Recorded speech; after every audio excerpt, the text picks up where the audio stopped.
Good evening. This is the regular Beaumont City Council meeting for Tuesday, March 1st. I have a 5:02 start time, and with that, I will like to call closed session to order. I need a roll call. Mayor Lara? Here. Mayor Pro Tem White? Absent. Councilmember Condon? Here. Councilmember Knight? Here. Councilmember Roscoe? Here. Okay, what we'll do is I'll report back out if Mayor Pro Tem White attends during closed session, just so that we have a record of that. Do we have any adjustments to the closed session agenda? Yes, Mayor. Closed session item E and F are a duplicate, so I respectfully request that we remove item F. It is a duplicate of item E. Okay. Thank you very much. I don't believe we have any conflicts of interest for closed session. So, do we have any public comment for closed session? Yes, we have one. Judy Bingham? Judy Bingham, 115 Minnesota. This subpoena is a long time in coming. We have requested these records for well over a year. I don't know what the holdup was or how long you thought you could drag it out, but it is disgusting that it's been drug out this long. I told you, Mr. Pinckney, that you were way in over your head with this municipal bond fraud, and that you should be turning it over to the state attorney general. Now, this is a serious business, what has happened here, and you know, you cannot drag it out anymore. Thank you. Thank you very much for your comment. With that, I will go ahead and close the public comment. Do we have any other public comment? I'm sorry. No, we do not. Okay, with that, I'll go ahead and close public comment at 5:05. We'll adjourn to closed session. You good? All right. Council's coming back out of closed session. Nicole, if you could please let the record reflect that Mayor Pro Tem White was in attendance at the closed session for the entire length of the meeting. Can we get a report from the city attorney regarding closed session action? Yes. The council met in closed session on item A, conference with labor negotiator pursuant to Government Code Section 54957.6. City designated representative, interim city manager Elizabeth Gibbs Urtiago, or her designee. In attendance was Carrie Mendoza, regarding the Police Officers Association and Police Safety Support Services. There was no report. Evaluation of city manager pursuant to Government Code Section 54957B. There was no reportable action taken on that item. The next item, is item C, conference with labor negotiators pursuant to Government Code Section 54957.6. City designated representatives Mayor Mike Laura, and Mayor Pro Tem Lloyd White. Unrepresented employee, interim city manager. There was no discussion on that item, and that's being continued to the end of the open session item, and the public is welcome to remain until the council reports out after discussing that at the end of the agenda. Item D, conference with legal counsel pursuant to Government Code Section 54956.9D4. Consideration of initiating potential litigation against MUFG Union Bank, NA Union Bank, one potential case, no reportable action. Item E, conference with legal counsel to consider initiation of potential litigation pursuant to Government Code Section 54956.9D4. Two potential cases, no reportable action on that item. Item F was removed from the agenda before closed session because it duplicated item E. Item G was conference with legal counsel and consideration of possible resolution of workers' compensation claims or claim pursuant to Government Code Section 54956.95. This matter involved a single employee. The claim numbers 502922. I'm sorry. 002922, 002946, and 002945. And there was a motion by Mayor Pro Tem White to approve a settlement of the workers' compensation claim, a second by Councilmember Knight, and the votes were as follows. Mayor Lara, yes. Mayor Pro Tem White, yes. Councilmember Orozco, yes. Councilmember Condon, yes. And Councilmember Knight, yes.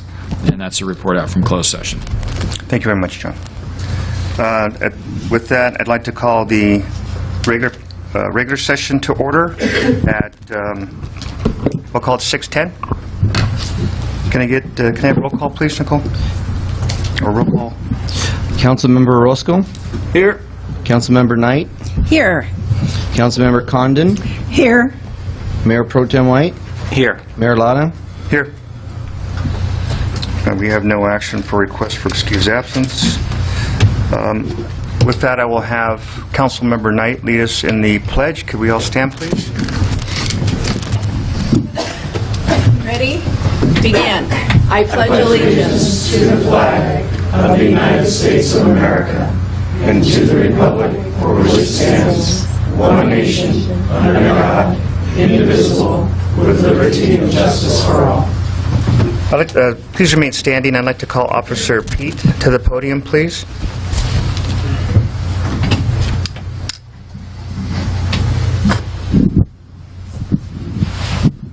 Why don't we all face the flag?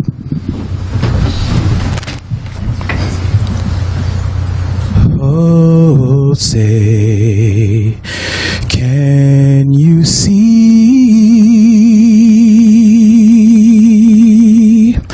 by the dawn's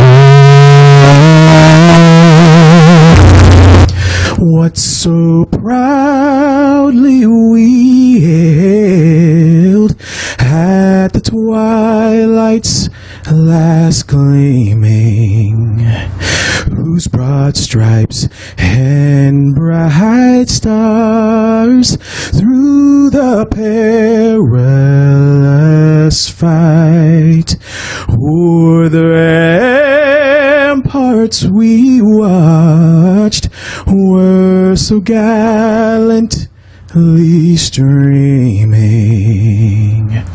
and the rocket's red glare, the bombs bursting in air, gave proof through the night that our flag was still there. Oh, say does that star-spangled banner yet wave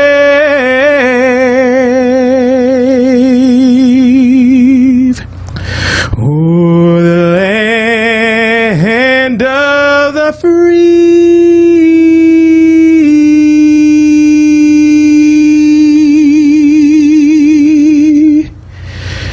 and the home of the brave.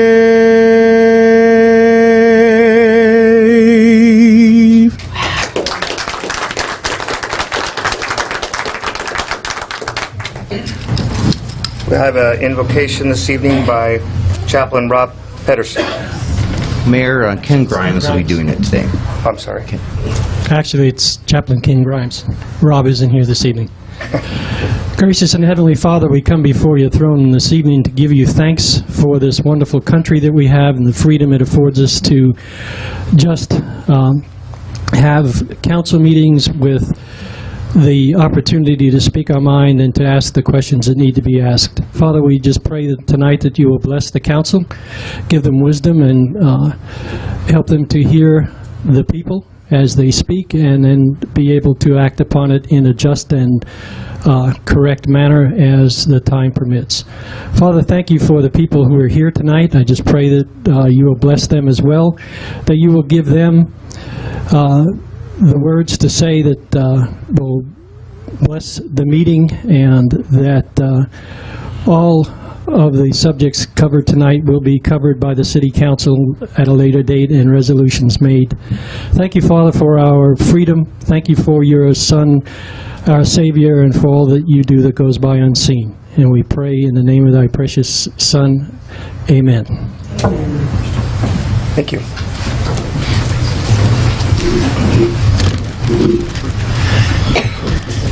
Do we have any approvals or adjustments to the agenda? No, Mayor. Any conflicts of interest or disclosure for any agenda items?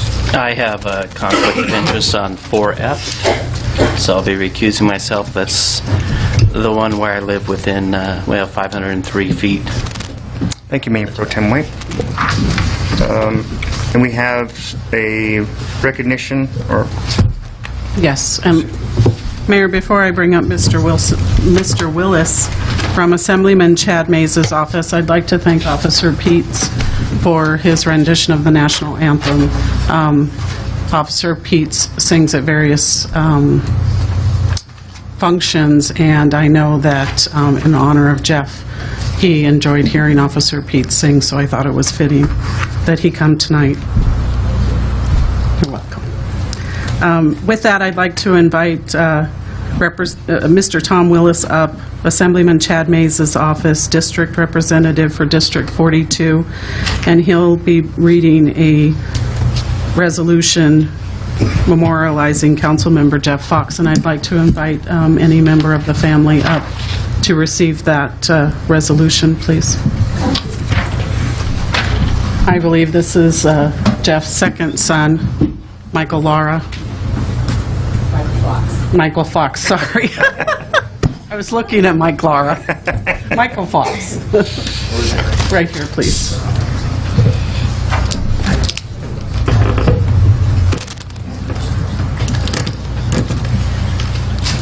Good evening, Mayor, members of the council, ladies and gentlemen in the audience. My name is Tom Wilson. I'm here representing Assemblyman Chad Mays, and I'm presenting a memorial resolution in memory of Jeff Fox, and I would like to take a moment to read it. Whereas it was with, is this proper? It is with immense sadness and deep sense of loss that word was received of the death on December 15, 2015 of Jeffrey H. Fox, age 53, a distinguished Californian whose character and deeds in life merit gratitude, respect, acknowledgement by the people of the state. And whereas a lifelong resident of the city of Beaumont, Jeff made his trek through life firmly committed to upholding the strong principles that were established in his youth, which he carried with him through his adult life. And whereas elected to the Beaumont City Council in 2000, Jeff was instrumental in the building of the memorial projects in front of City Hall, and he worked diligently in Washington, D.C. for monies to bring to Beaumont to build projects. And whereas a dedicated public servant, Jeff rendered outstanding service to the people of Beaumont by leading the way in bringing local veterans assistance services to City Hall, where he helped train staff on the importance of such services. In addition, he served as mayor numerous times and on the Planning Commission and several other local boards, including Beaumont Youth Baseball and Softball. Whereas distinguished among his colleagues, Jeff served as a member of the Riverside County Transit Authority for over 13 years, during which time he assumed the role of chair twice, successfully lobbied for much-needed federal funding to build transit centers in Paris and Corona, and introduces the UPass system to students at the University of California, Riverside, which provided unlimited bus rides with student identification and eventually expanded to colleges throughout the region. And whereas committed to improving transportation in the Beaumont community, Jeff also worked to bring a seamless pass transit system to the local area and was instrumental in launching Computer Link Route 210-220, a new bus route that connects Riverside to Palm Desert, and he was a member of the RTA's Administration Operations Committee and longtime member of the San Gregorio Pass T-Now chapter. Whereas a fine example for all public-spirited individuals, Jeff was involved in a variety of charity work, including his leadership in fundraising for the Muscular Dystrophy Association, which raised over $233,000 between the years of 2007 and 2014. Whereas limitless in his vision and boundless in his capacity to excel, Jeff never Jeff shall ever stand in memory as a beacon of hope for all people who believe strongly in their obligation to improve the quality of life for the future generations, and he's survived by his wife of 31 years, Lori Fox, his sons Jeffrey Jr., Michael, and Lauren, his 2 grandchildren, and a host of other family members and friends. Now, therefore, be it resolved by Assemblymember Chad Mays that the exemplary life and illustrious record of professional and civic accomplishments of Jeffrey H. Fox be memorialized henceforth, and that his bereaved family and friends be extended heartfelt sympathy. Resolution number 115, 15th day of December 2015. So.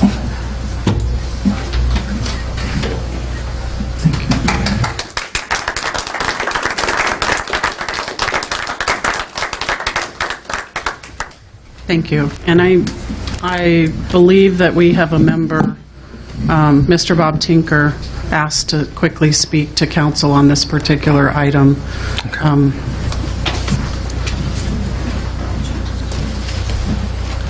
Mayor, members of council, to follow up in concert with this award, we have worked with the family. We will be placing a bench, marble bench, at the Veterans Memorial on Memorial Day when it's dedicated. It's been approved with the family, and to let you know also that it's privately funded. There is no public monies involved. If you have any questions, otherwise I'm done. Thank you very much.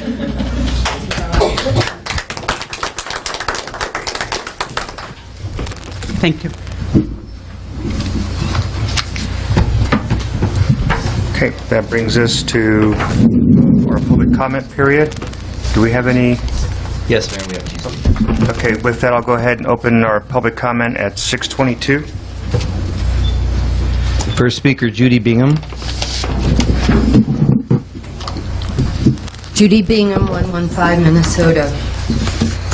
Last week's 2 workshops made it abundantly clear to the citizens that the city will continue the practices of the past until they are forced to stop. The citizens packed the boardroom and demanded that the city stop illegally charging Melrose taxes and to account for the $300 million in municipal bond funds that are missing. The city responded with CFD 101 with Shane Spicer from Webb & Associates. Citizens will be billed for the bond sales pitch presented by 2 lawyers and 3 consultants. As one property owner stated, it was the most expensive circus I've ever attended. Wednesday's workshop on growth was to let citizens know that Beaumont staff and council will make any attempt to limit development very costly to the citizens.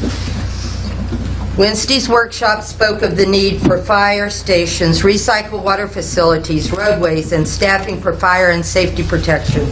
But there is no financial plan to pay for the facilities or services. There is $300 million in Melrose municipal bond funds missing. The city claims that it is not their debt, it is the homeowner's debt. But it is the debt of the district and the authority that acquired the illegal bonds. It is time to accept the fact that Beaumont bonds are illegal for a multitude of reasons. The city cannot legally be a joint powers authority. Beaumont never financially qualified to be a joint powers authority. We have $11 million in reserves is a lie that many of you up here spoke that Beaumont's mayors repeated for 20 years. Because the qualifications to be a JPA include financial reserves and an increase in financial revenue for 5 consecutive years. Beaumont's financial statements were forged by the auditing firm of Moss Levy Hartzheim for the past 20 years. Thank you very much for your comment. Next speaker, John Hallowell.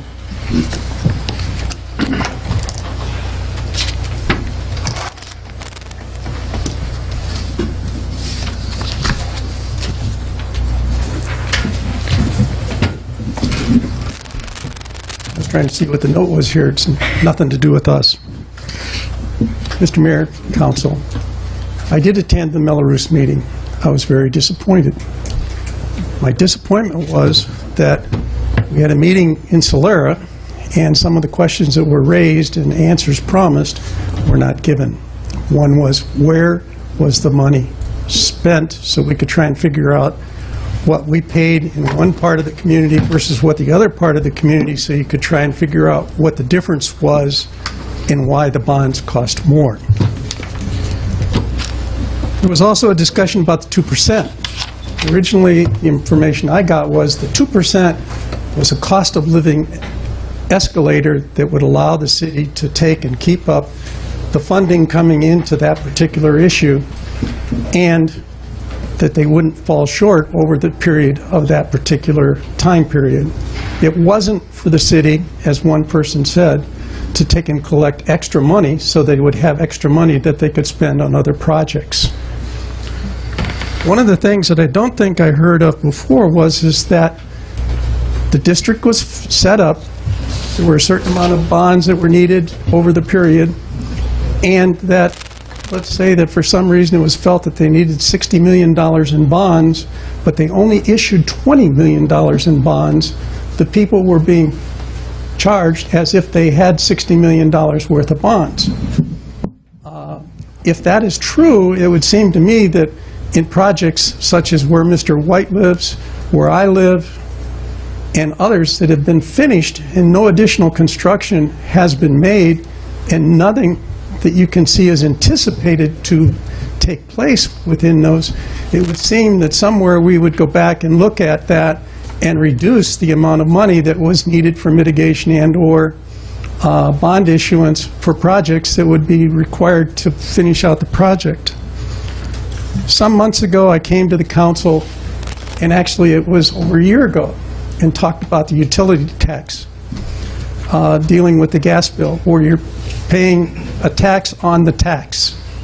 And I've been told that that was going to be proposed as a change in an ordinance, and the city solicitor, city attorney was taking and working on an ordinance, and it would be brought back to council. I don't know that that's been brought back to council. If I missed it, I'm sorry. But it seems like we should not be paying a tax on our gas bills. And the last thing is the safety issue. I think I noticed it before, but it became apparent today when you go out San Timoteo Canyon on the south side of the road along the railroad and near the city limits. The erosion that's taking place along the railroad tracks is becoming very severe, and I believe is actually impacting the road. And whether it be city or county, maybe the city, if it's not in their jurisdiction, could talk to the county, because I think if someone takes and pulls over to the edge of the road, they're going to fall in that ditch and could have very serious consequences. Thank you. Thank you very much for your comments. No further speakers, Mayor. Thank you. With that, I'll go ahead and close public comment at 6:28. That brings us to council reports, and we'll start with Councilmember Condon. Thank you. I had the opportunity this last Thursday of going to the SEIU convention for the year, and some of our city employees were there who are members of SEIU. It was really a wonderful occasion. I have gone to this every year because my daughter-in-law is a member of this union, and so I was very pleased when I ran into our city employees. Also, there were many mayors and city council people from communities all over the area, and they all shared a great deal of support for what our city is dealing with and wished us well. Thank you. Thank you very much. Mayor Pro Tem White. Last weekend, not this recent one, but a weekend before, I had the opportunity to go to the Symetra tour at Tuckwet Canyon, and it's like the Nike tour for women. It's the the top 10 finishers at the end of the year end up going to the LPGA. And great weather, a lot of people came out.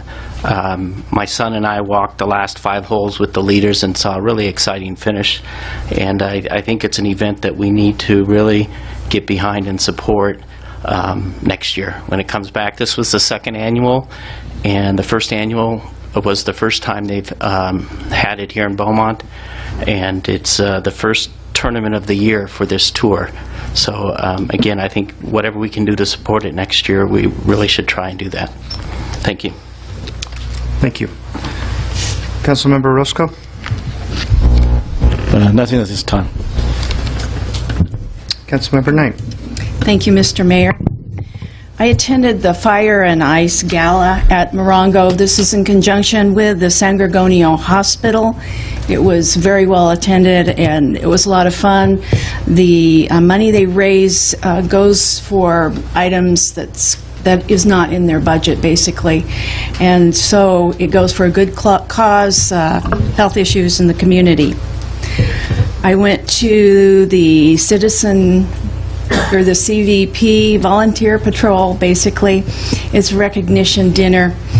And it is absolutely amazing the time our CVPs spend in our community and what they give back. It's both our youth and retired people.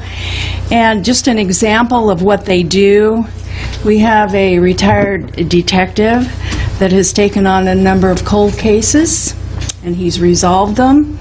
And there are many, many more instances like that of just giving back to our community. So I would like to, big thanks to our interim chief and the staff for serving all of us, and also our mayor, and for an enjoyable evening. And then the other thing I did, and it's coming up later on one of our items, our interim city manager and I met with one of the council members. We went to Calamasa, actually, and their city manager. And what we did was we met Selena and Pat there.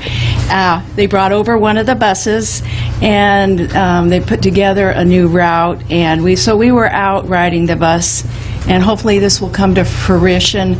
Really good thing. Really hat off to the staff for what they did here. Excellent, excellent job. So on that, thank you. Real quickly here, regarding our workshops last week, I would like to thank both the city staff and the school district staff for their efforts in making our workshops, I believe, were a success in providing information. I walked away with additional information I didn't have prior to attending those.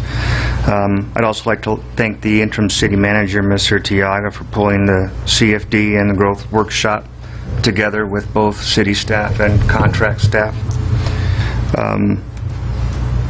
I also would like to ask, I think the school district facility was a very nice facility to hold a meeting in, and with consensus from council, I'd like to see if it's fiscally, if there's a fiscal advantage to maybe holding our meetings there rather than here.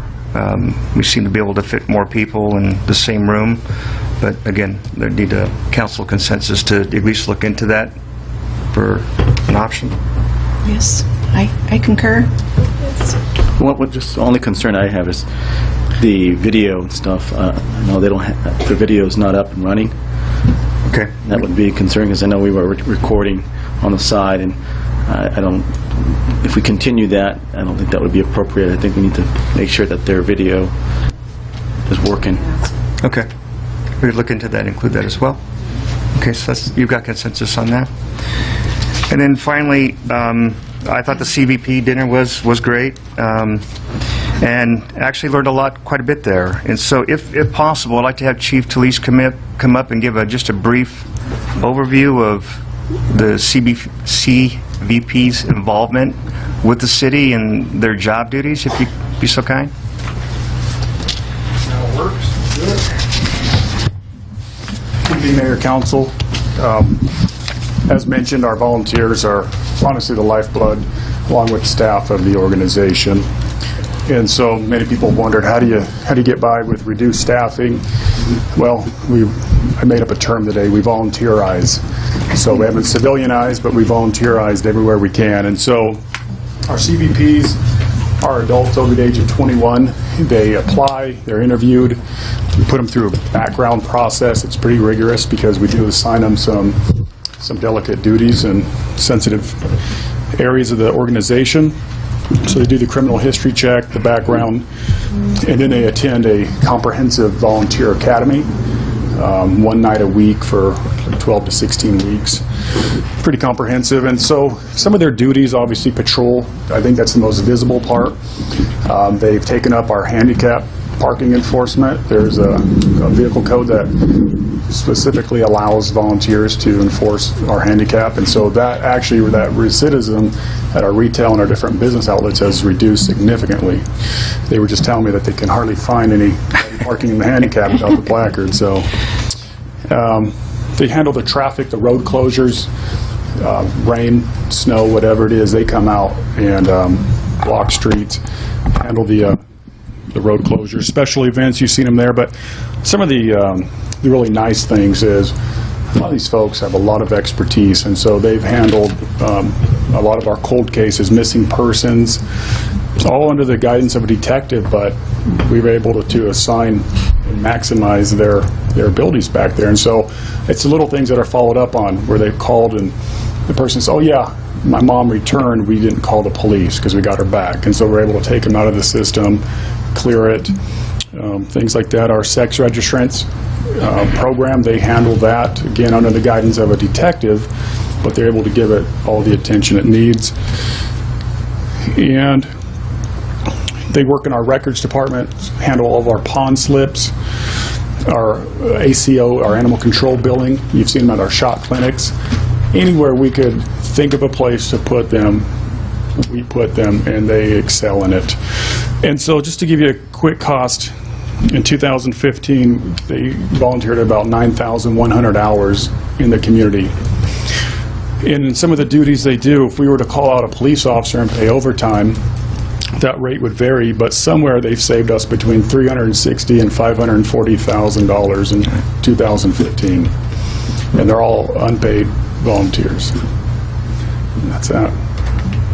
Thank you very much, Chief. And they're a great group of folks to get to know also. Thank you, Mayor. Thank you. That brings us to City Treasurer reports. Thank you, Mayor Laura. The Treasurer's Summary Report, we do have, the warrants have been reviewed in the meeting with city staff. Urban Logic invoices was discussed. There's still a backlog where they're turning them in quite late, which makes it difficult for the city. They have to go research the backup and make sure that the invoice is payable. And we've brought this up before. I just wanted to make sure that the council members understood that city staff is working very hard to make sure that an invoice that comes in quite late does get matched to actual work.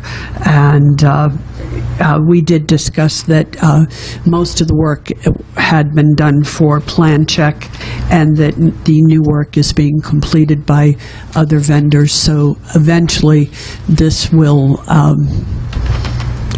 smooth out, but it's taking much longer than both city staff would like, and probably council and the treasurer would like.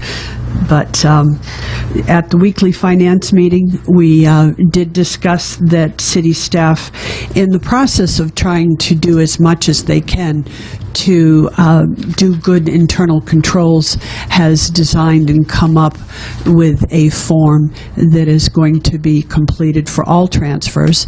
It's already been in process for a while.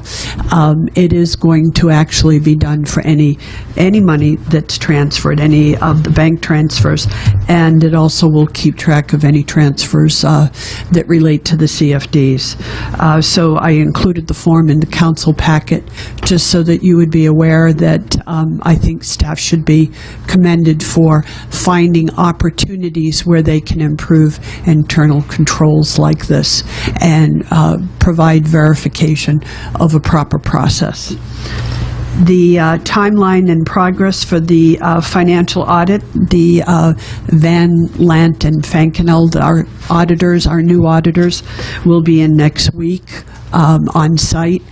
City staff, in particular, the finance department, and Milana Taylor, and she's hit the ground running and trying to pull all the documents together for VLF as quickly as possible. But once they're on site, we'll also have a better judge of the timeline of them actually doing the work, and the timeline will be affected by how much testing that they do. And we expect that they'll do a fair amount of testing since there are new auditors.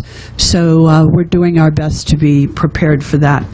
And one of the things that was brought to my attention was the bank reconciliations and where we are in the timeline, because all of this preparatory work is critical to being the VLF being able to actually come in and do their work. In essence, we have to finish our work for them to do their work. And the bank reconciliations, we have now started on January. We are now in 2016 on our bank reconciliations. So that's an astounding leap from just a short time ago where we were talking about still reconciling bank statements for the summer months. So I really want to commend staff for just doubling down and doing that as fast as they've done. The next meeting of the Standing Financial Committee is next week on the 7th. The agenda will address the following. We're going to be discussing the workout plan with city staff, and we will be reviewing the banking RFP, and the agenda has not been developed, but there may be other items that are added to it. If there are any questions, I'd be happy to take them now. I have a question, Mayor. Yes, Mayor Pro Tem White. I thought the Finance Committee was the first and third Mondays. Wouldn't that be our first and third Mondays? Okay, so it is next Monday. It's next Monday. Okay. I'm sorry. That's right. I was thinking something else. You're right. Fine. Okay. No questions. just seeing if you're awake. Okay, I'm on top of that. I'm not.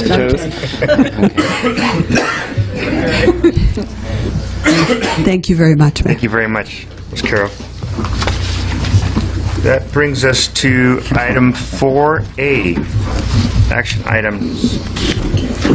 Item 4A, resolution authorizing issuance of subpoenas pursuant to California Government Section 37104, ordering MUFG Union Bank, N.A. to produce bond requisition and related documents. Mr. Pinckney? Yes, Mr. Mayor, members of the council, as you know, Urban Futures is currently in the process of performing a reconciliation regarding the use of bond funds, bond proceeds, and to complete that process, they require all the requisitions that were issued to Union Bank that would show essentially where the funds went, what contractors, what vendors they went to. City staff and Urban Futures have been seeking production of bond requisitions from Union Bank for several months.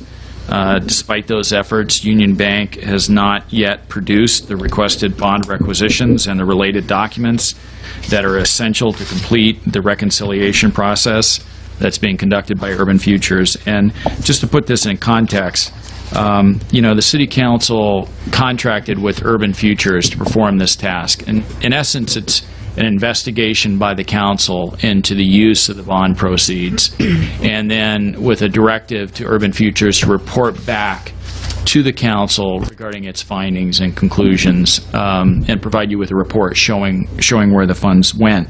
Although you didn't call it an investigation into the use of bond proceeds, that's in effect what it amounts to. The city attorney office has requested that Union Bank produce the requisition documents that staff and Urban Futures has been seeking. At the request of Urban Futures and the former finance director, Onyx Jones, we sent a letter on February 1st requesting that Union Bank produce the requisitions, and it is now March 1st, and we still don't have the requisitions. We did speak with the attorney for Union Bank last week, and I will say that the gentleman was professional, said that he would look into the matter, but at this point, given that we've corresponded, a month ago requesting these documents, and city staff has been working for longer than that, for months, at obtaining these and other documents from Union Bank, we felt that it was prudent that the next best step would be to have the City Council consider issuing a subpoena, a legislative subpoena. The statutory authority for a legislative subpoena is Government Code Section 37104, which is referenced in your staff report, and that provides that the legislative body, i.e. you, may issue subpoenas requiring attendance of witnesses or production of books and other documents for evidence or testimony in any action or proceeding pending before it. And a legislative subpoena may be issued under Government Code Section 37104 where the subpoena is authorized by ordinance or similar enactment. So what you have before you tonight is a resolution that would qualify as another enactment. And there's case law that says that a resolution authorizing the issuance of subpoenas satisfies that requirement.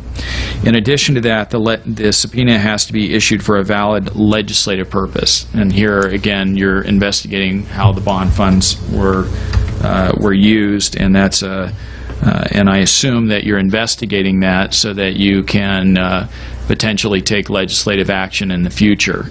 For example, if you determine based on the results of the report that's put together by Urban Futures that there were not good policies and practices in place, or that policies and practices need to be improved, or that there were improprieties in terms of how the funds were used, you may want to adopt legislation to modify how we do things in the future and on a going forward basis. You may also want to adopt legislation to provide additional checks and balances.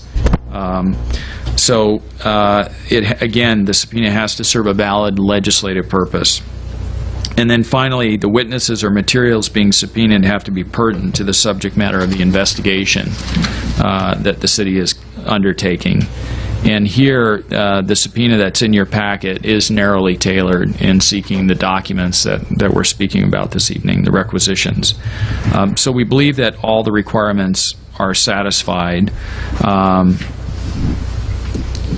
If you turn to your staff report, attached to it is the proposed resolution. And then behind that is a form subpoena, and if you pass the resolution, you would be authorizing the issuance of subpoenas. The subpoena that's submitted to you for purposes of giving you an example of the form that would be used is directed to the custodian of records for MUFG Union Bank N.A., care of their attorney, John Breen, who is the gentleman that we spoke to last week about this issue. Also, it's directed to Nabil Badawi, who's a vice president at Union Bank. We would also like to issue it to an individual by the name of Sandy Colazo, C-O-L-L-A-Z-O, who is the regional manager for corporate trust services. The reason that we want to issue the subpoena to individuals is if they don't comply, then we can file a petition with the Superior Court and request that the court hold the responding party in contempt for failure to comply with a validly issued subpoena. So rather than just issue the subpoena to Union Bank, which would be difficult to hold the entire entity in contempt, we also want to direct it to individuals. Under the subpoena, if it would require that a witness appear and produce documents at the next regular City Council meeting on March 15th, 2016. However, if they produce the documents to the city manager by March 10th, then there would be no need for them to actually make an appearance, because they will have complied with the document component of the subpoena. So hopefully that gives you an overview of what we're requesting. And again, this is a tool that we need to further the investigation that's being undertaken by the council into the use of the bond proceeds.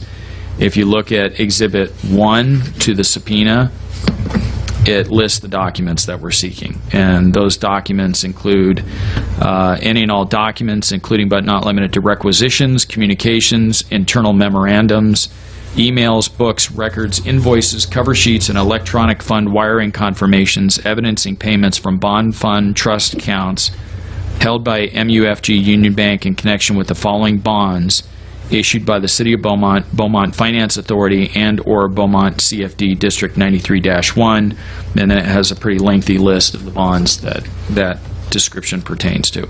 So that's my report. Thank you, Mr. Pinckney. Do we have any public comment? You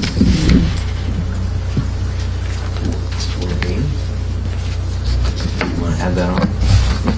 Judy, you want to have that on? Want it? Yeah, I don't have a 4A. Do you want to have that on?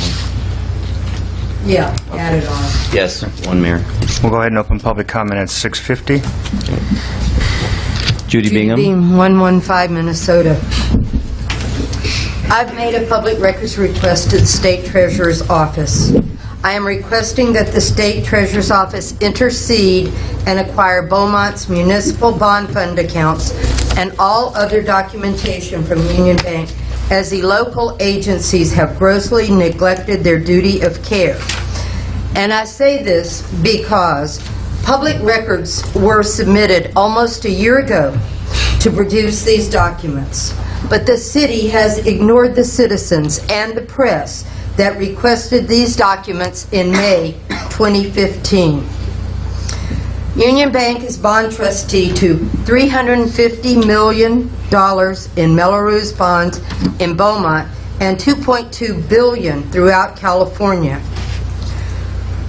The trustee has a duty of care to take reasonable steps to defend actions that may result in a loss to the trust. Union Bank not only did not take these reasonable steps to defend the trust, Union Bank participated in federal municipal bond fraud, along with the City of Beaumont lawyers, consultants, city manager, finance director, risk manager, and of course the Beaumont City Council that approved and continues to approve every step of criminal activity. Union Bank also refuses to release the bond fund accounts that are less than a year old. It is a little hard to believe that documents from a year ago are already locked in Iron Mountain. We know that Union Bank embezzled $20 million by not paying off the old bonds when they were refinanced and refunded. We also know that there was at least $385,000 personally embezzled from Beaumont's bond fund accounts from a Union Bank employee, most likely Stephen Boughton. But if this was a case of simple embezzlement, Union Bank would simply blame Boughton and release the documents. The bond requisitions released by the city show that millions more money was paid out of the accounts than was ever allocated to the account. In 2007, Union Bank paid $21.5 million, a $21.5 million penalty to the Department of Justice for laundering Mexican drug money. Beaumont councilmen need to prepare themselves for the fact that the citizens have uncovered criminal activity that goes beyond Beaumont staff and council, creating phony bonds and then stealing the money. Council must face the severity of this situation, and you must get those records. Thank you very much for your comment. Do we have any others? No further speakers. With that, I'll go ahead and close public comment at 6:54. I have a question. Councilmember Knight, you have a question? Thank you, Mr. Mayor. Where are we as far as acquiring a new trustee? How do we do that? Because they've been, we've gone around and around with them, and how do we get rid of them, basically? That is, that's a question that the council can take up at another date, and maybe, it might be something that you want to agendize to have a discussion about at a future date, but it's not this agenda item. This agenda item, really what we're asking you to do is to adopt the resolution that's in your packet that would authorize the issuance of these subpoenas so that we can obtain these documents. Okay. Could I ask to have that, a consensus to have it put on the calendar to look for a new trustee? I don't know what the cost is, but for, to put on the, I mean, really, we... May I ask a question first? Sure. Mayor Pro Tem White? Isn't this one of the RFPs that the Finance Committee is working on? Correct. Okay. Never mind. The city treasurer mentioned it in her report, the banking RFPs, and there's two different types of banking, our day-to-day banking and our trustee banking. Okay, I'm good. Thank you. Good. Councilmember Condon? I would like to suggest that we send a letter to the District Attorney of Riverside with a copy of this action that we have taken, and also let them know that the citizens of Beaumont and the City Council feel that this should be their top priority in their investigation. And I would suggest that we do that along with this action, either by consensus or by a motion, depending on our attorney's advice. Okay.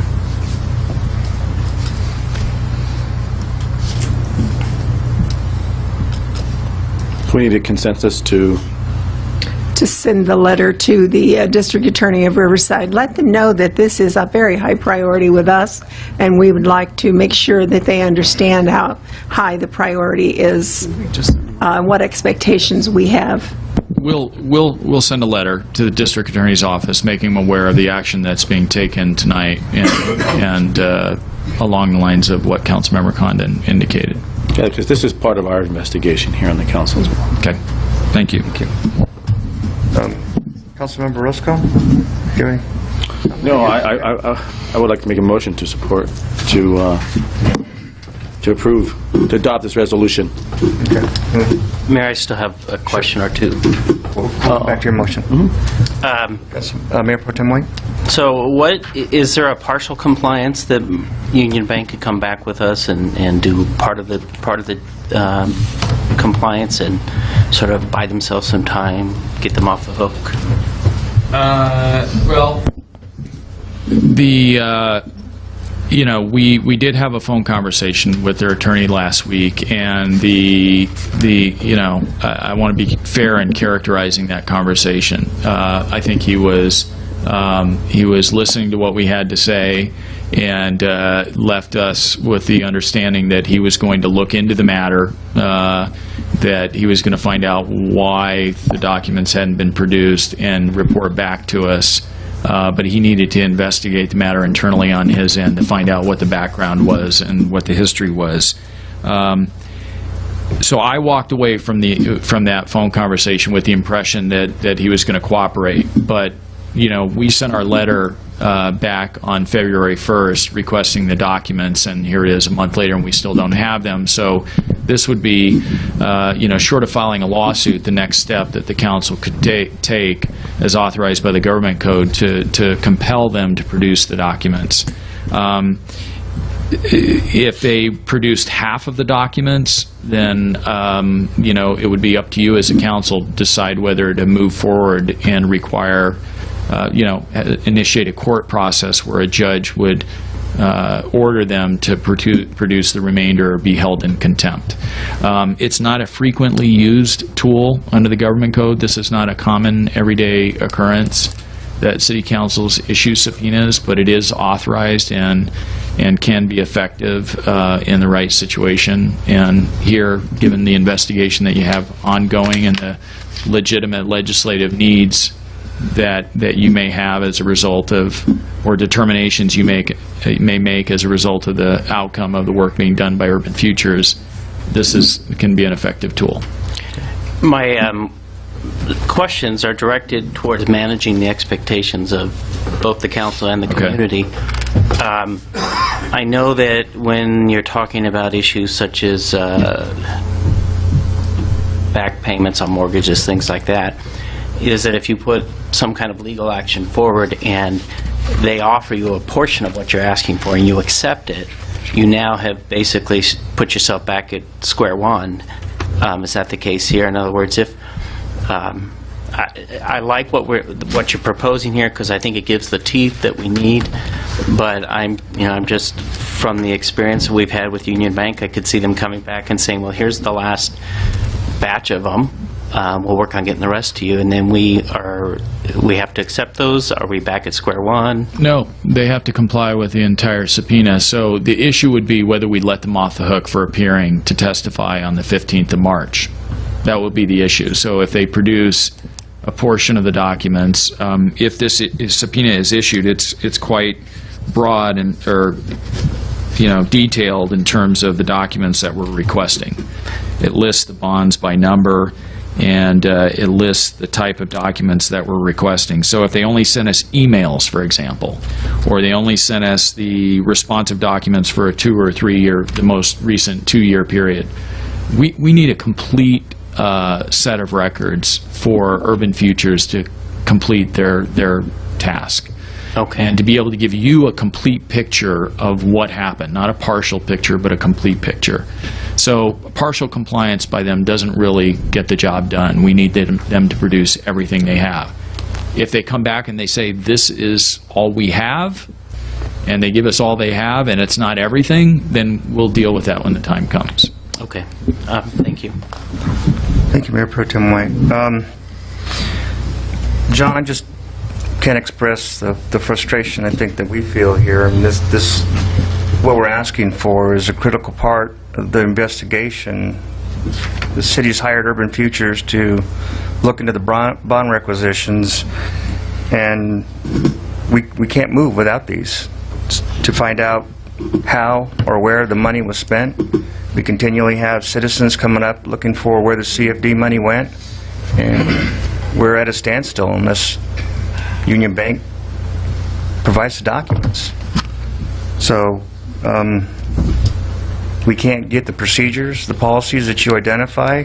We can't look to see what we need to fix.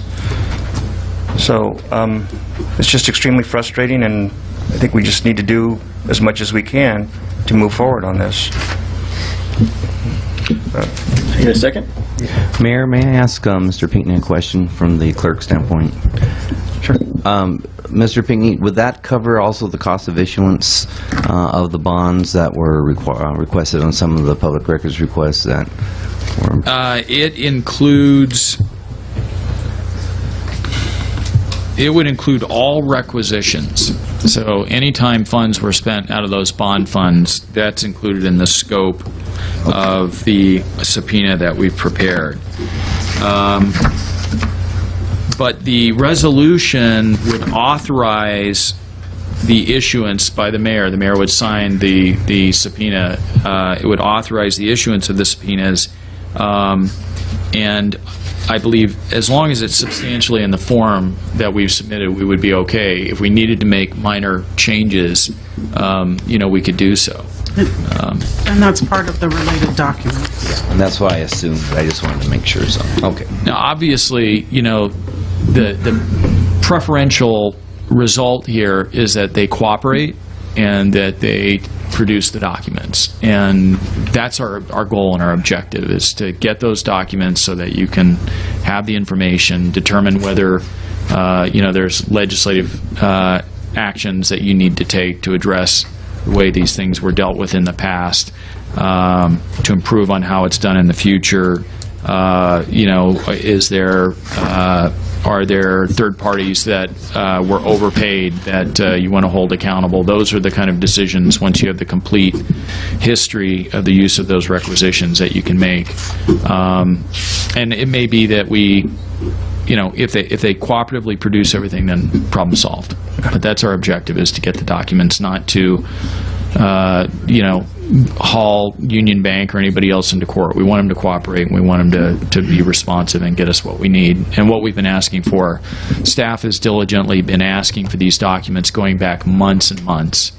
There's been a Standing Records Act request from the press enterprise, from citizens in the community, and I think that staff had the impression they were dealing with somebody at the bank. They had the impression that the documents would be forthcoming, and then when they asked us to get involved, we wrote a letter, but here we are a month later, and we don't have the documents, even with a letter going from our office. So, thank you. Mr. Mayor, I second the motion. Okay, so we have a motion by Orozco, second by Knight, to adopt the resolution authorizing the issuance of subpoenas ordering Union Bank to produce bond requisitions and related documents. Roll call. Councilmember Orozco? Aye. Councilmember Knight? Yes. Councilmember Condon? Yes. Mayor Pro Tem White? Yes. Mayor Lada? Yes.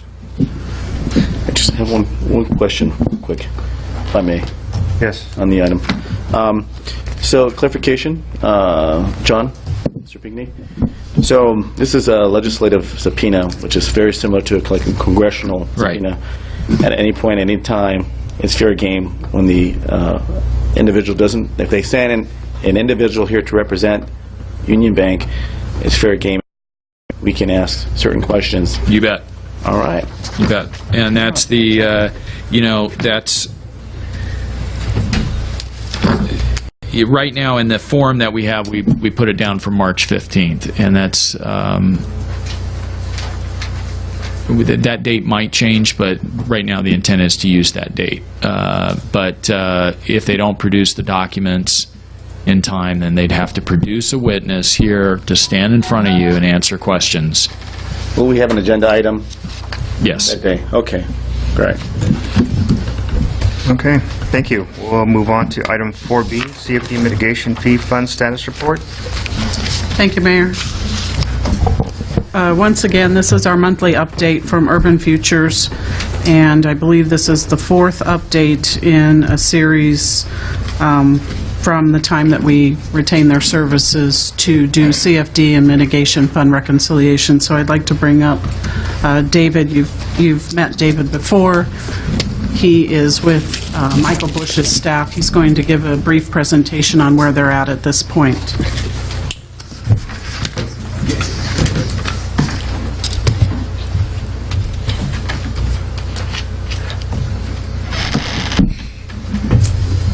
Good evening, Mayor, Council members. Again, I'm David Sears with Urban Futures, here to present the fourth update.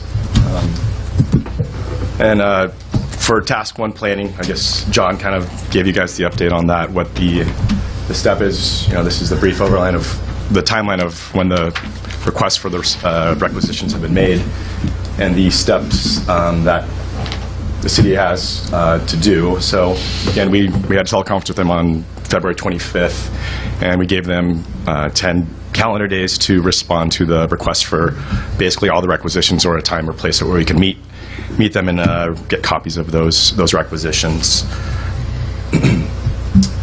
Task 2 was the actual fund activity reconciliation. I have listed some of the bonds that we did complete the reconciliation from the last time. We can actually add 2 more of those since this was prepared a week ago for the publication date. We can add 2006A and 2006B as well. And last meeting, we promised that we would present to city management a preliminary draft findings of some of the bonds that we have completed the reconciliation process with, and that's the list of the ones that we have gone through. So here's a couple of examples of some of the draft findings that we did find. Again, missing invoices for payments made to vendors,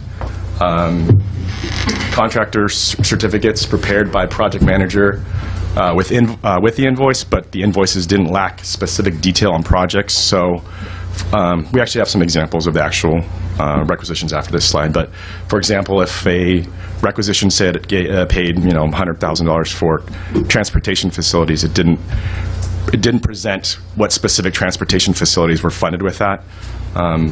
But I believe there are other means for us to find that information. We have to work with the city on getting supplementary documents if there's any other sort of project budgets or schedules that we can find that we can hopefully figure out that information.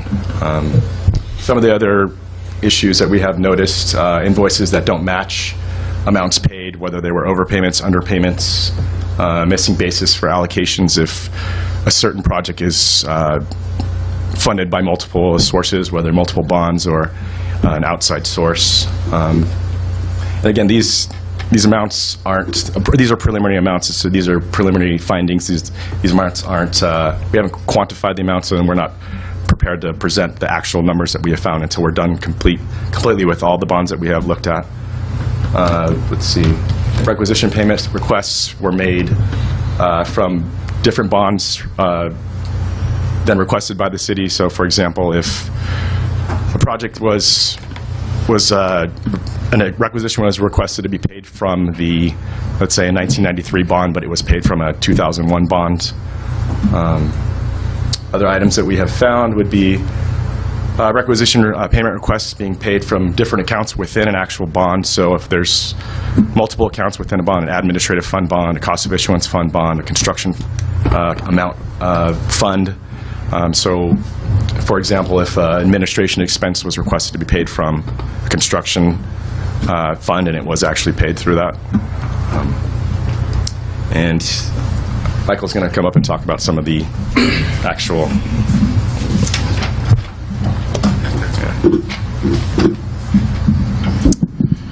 Thank you, David. My responsibility as part of this engagement is to start to review this work and participate in the presentation of it to the council and the community.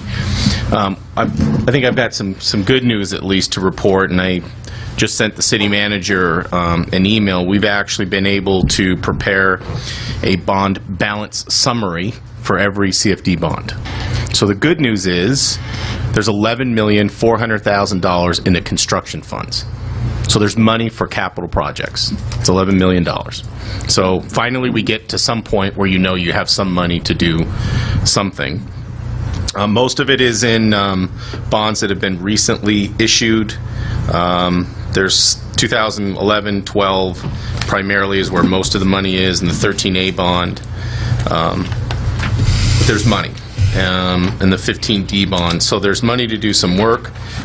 There's also some rate stabilization money, and there's some administrative monies that are still remaining. So we've been able at least to get to that point. And then to follow up on David's comments, I wanted to, I'm going to steal a little bit of the thunder from Mr. White. He made a comment about expectation. I wanted to include this tonight because I want there to be really clear expectation in terms of what we're finding. The CFD meeting during the week, I felt like the community, I completely understand they want all the answers. I'm not sure we're going to be able to give them all the answers. And so I want to kind of show you a little bit of what we're dealing with. The next couple of slides will give you a good indication of what was sent from the city over to Union Bank. Most of the comments or the language used is identical. This is requisition number 23 from the 2005 C bonds. It basically just says attached are these certifications and request to draw down. It talks a little bit about how they're going to draw it down, that there's some exhibits, then it's certified that it's a legitimate expense. And so, for example, this one actually came from the city, and it's from the construction fund of the 2005 C bonds, and it says transportation facilities, $4,412,000. Typically, what you would see on the next slide of what they did. This is it. This is the backup.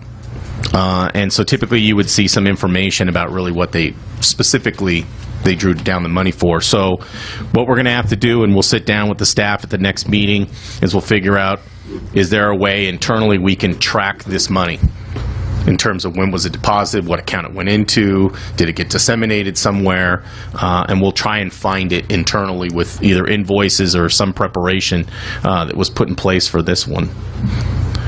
And you can see here, there's a couple of specifics. You'll see South Trunk Main and a sewer lateral, it looks like for number 1. Citywide fees, we assume those are mitigation fees. It makes sense that it would be, but again, those transportation facilities are definitely not specific. And this is what we found in looking at one of the city's samples. Here's another example that we have, again, 2005C, same language, asking for request. This one is a little bit more specific. It talks about at least some of the work. There's some signs, but I do want to point out this engineering because this makes me a little bit nervous. This is a 2005 bond. The requisition is 5 years after the bond. And the work that's provided, again, is engineering, $393,000. And the backup is basically that middle column, all the way to the, or actually the backup is almost all the way to the right. So it's just engineering, nothing specific. So we see engineering, sewer studies and engineering reports. We have no idea what the reports are. We assume they're related to some functions of design work relative to what service they were performing. This, to me, candidly, looks like what a contract you would have for them to operate your public works department. Because it includes the receptionist, it includes office manager, it's executive secretary, 300 hours. This is not what you would typically see when you're managing a construction project. And being that it's so late from when the bond was issued, makes me kind of nervous, makes me kind of wonder, did they not have enough money in the budget, or did this become the alternative to funding the services provided? So again, I think we're going to have to look internally with staff. There is an invoice number up here. We may be able to go find some backup to this internally, but this is a sample of the two of the samples that we're finding there. You can see pretty different. The third example, again, it talks about facilities. This is an Urban Logic request. It talks about engineering, $53,000. You'll see at the very bottom of the column that says engineering on the activity. That's requisition number 26. At least here, they give you some detail what it is. It's inspecting inspector activities for certain projects at certain locations. This looks a lot different than the requisition we showed you prior to this in terms of what work was being performed. This is typically what you would see on a CFD and drawdown for work. So the purpose of putting these into to the presentation tonight is as David started giving me comments, I asked for, give me a sample. Requisitions have a lot of detail. Some have zero. I may ask, what year was this? There's dates on these. This looks like 2010 as well, April of 2010. Okay. So it's not uncommon for bond money to sit for a while. I mean, you're supposed to really try and expend it within 3 years, or a majority of it within 3 years. But it's not, entirely uncommon for it to be still in existence. These projects, we can tie back. We can actually go out here and see what work was done. I'm sure they were inspecting actual work that was done. It looks like it was probably some right-of-way or something else on these streets. It could have been infrastructure, lights, signals, could have been anything. Michael, can I ask you a question? Yeah. Would a dust storm cleanup be included in this construction fund? That is a really good question. I don't know. It really depends on what the work was and what was required. I mean, if it's a project site and you have to clean up, possibly. I'm a little concerned about the Community Development Block Grant sidewalk being funded out of a CFD. Well, I'm looking at the Highland Springs cleanup, if I remember correctly. That was the year we had a dust storm. Mm-hmm. To the schools and stuff like that. Yeah. Well, as I said, I don't want to make any assumptions that are misleading or unnecessary. But when we start going back, this just doesn't look normal. To say the least. It just doesn't. And so I think we're going to find a lot of these. We'll do our best to work with the city staff, and try and reconcile them a little bit further. I just wanted to address the expectation of what I think we're going to find. It looks like we're moving a little bit faster than what we anticipated.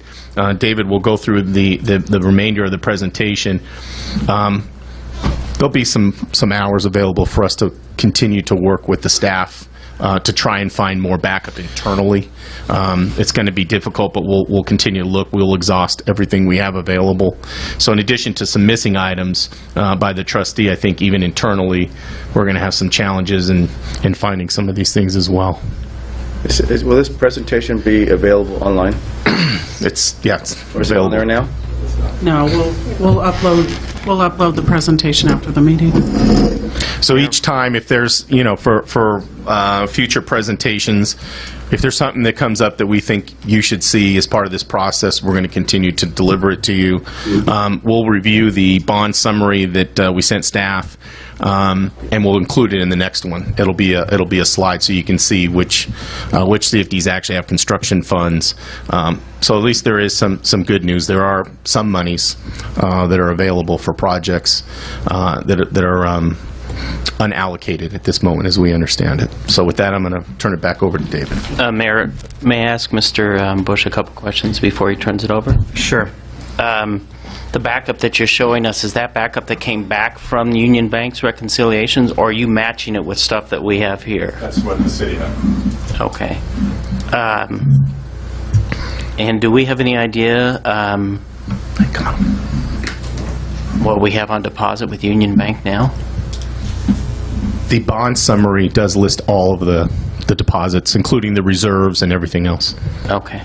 So there's about $27 million total with Union Bank. And the $11 million you spoke about in the construction fund, that's part of that $27 million? That's correct. Okay.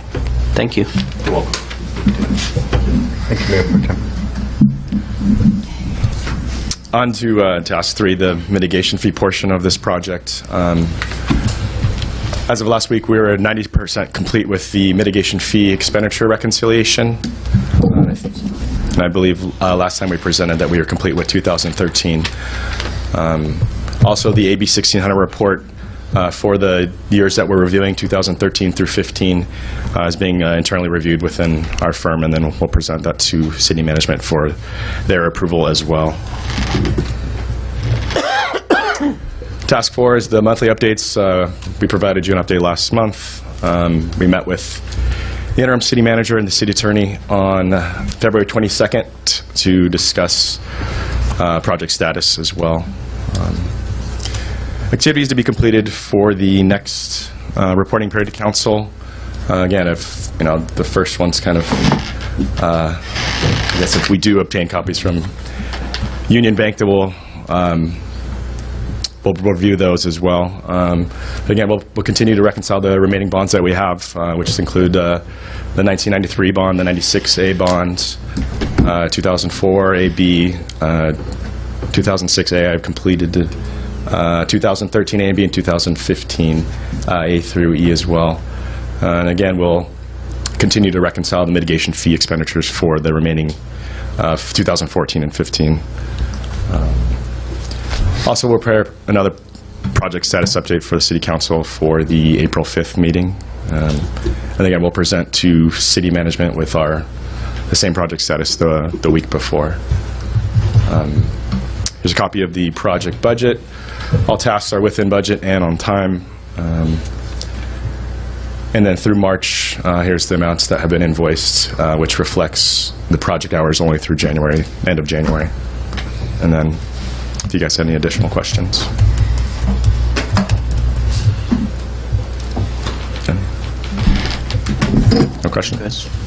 Okay. Just if possible, in a presentation like this, it's kind of difficult to see.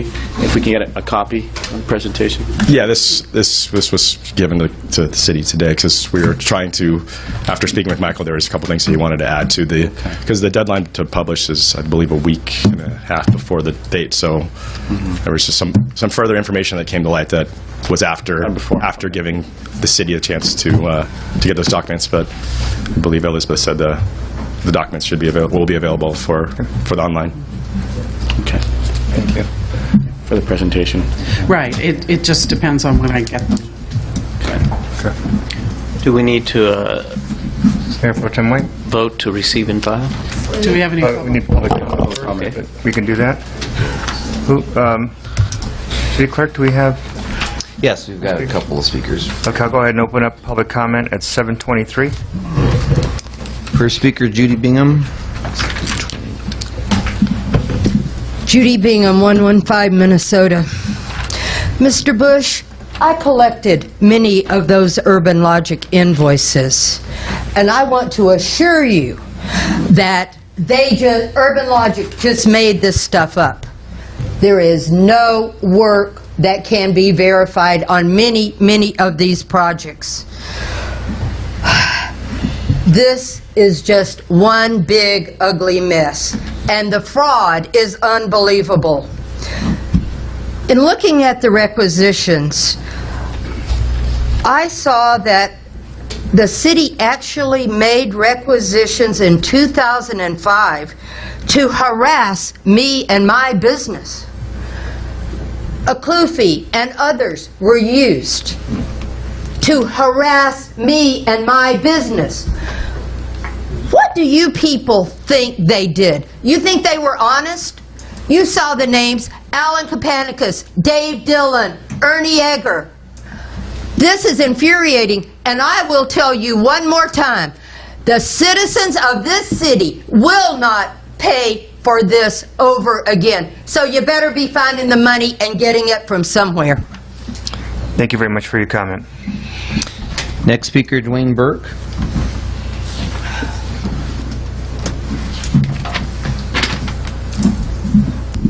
Mayor, members of the council, Dwayne Burke, I'm the Beaumont Cherry Valley Recreation and Park District's General Manager. Just want to know, as you go through this audit, are there nexus studies supporting the fees that you're trying to find the money for under AB 1600, or are you just reconciling numbers that just you don't know where the money came from or where it's going? That's my question.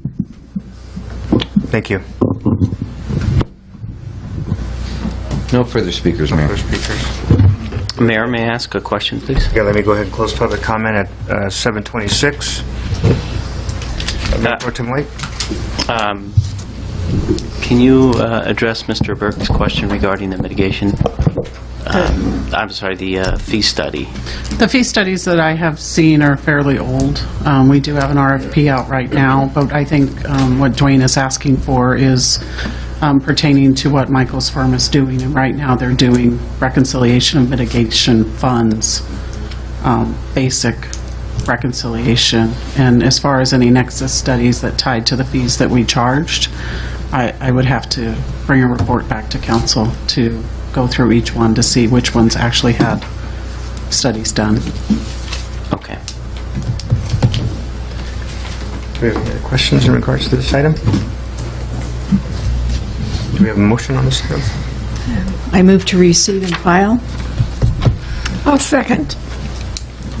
Okay, motion by Councilmember Knight, second by Councilmember Condon to receive and file. Roll call. Councilmember Roscoe? Aye. Councilmember Knight? Yes. Councilmember Condon? Yes. Mayor Pro Tem White? Yes. Mayor Lara? Yes. That brings us to item 4C, proposal to expand past transit services into the city of Calamasa. Mayor and council, you've, I believe, met Selena Cabrera previously. She is a management analyst in our transit services department. She's new to this position, and lo and behold, she's created a brand new route. Yeah, learning lots. Hi, good evening, Mayor, Council. In early February of 2016, just last month, the City of Calamasa and Riverside Transit Agency approached Beaumont with a request to expand Beaumont Pass Transit into the Calamasa area. Beaumont currently runs a commuter link Route 120 through Beaumont and has a couple of stops in Calamasa on its way to and from San Bernardino Metrolink Station and the VA Hospital in Loma Linda. The request for additional transit service would include one fixed route and dial-a-ride service. RTA and RCTC, the Riverside County Transportation Commission, staff has indicated that they support additional passenger service in Calamasa.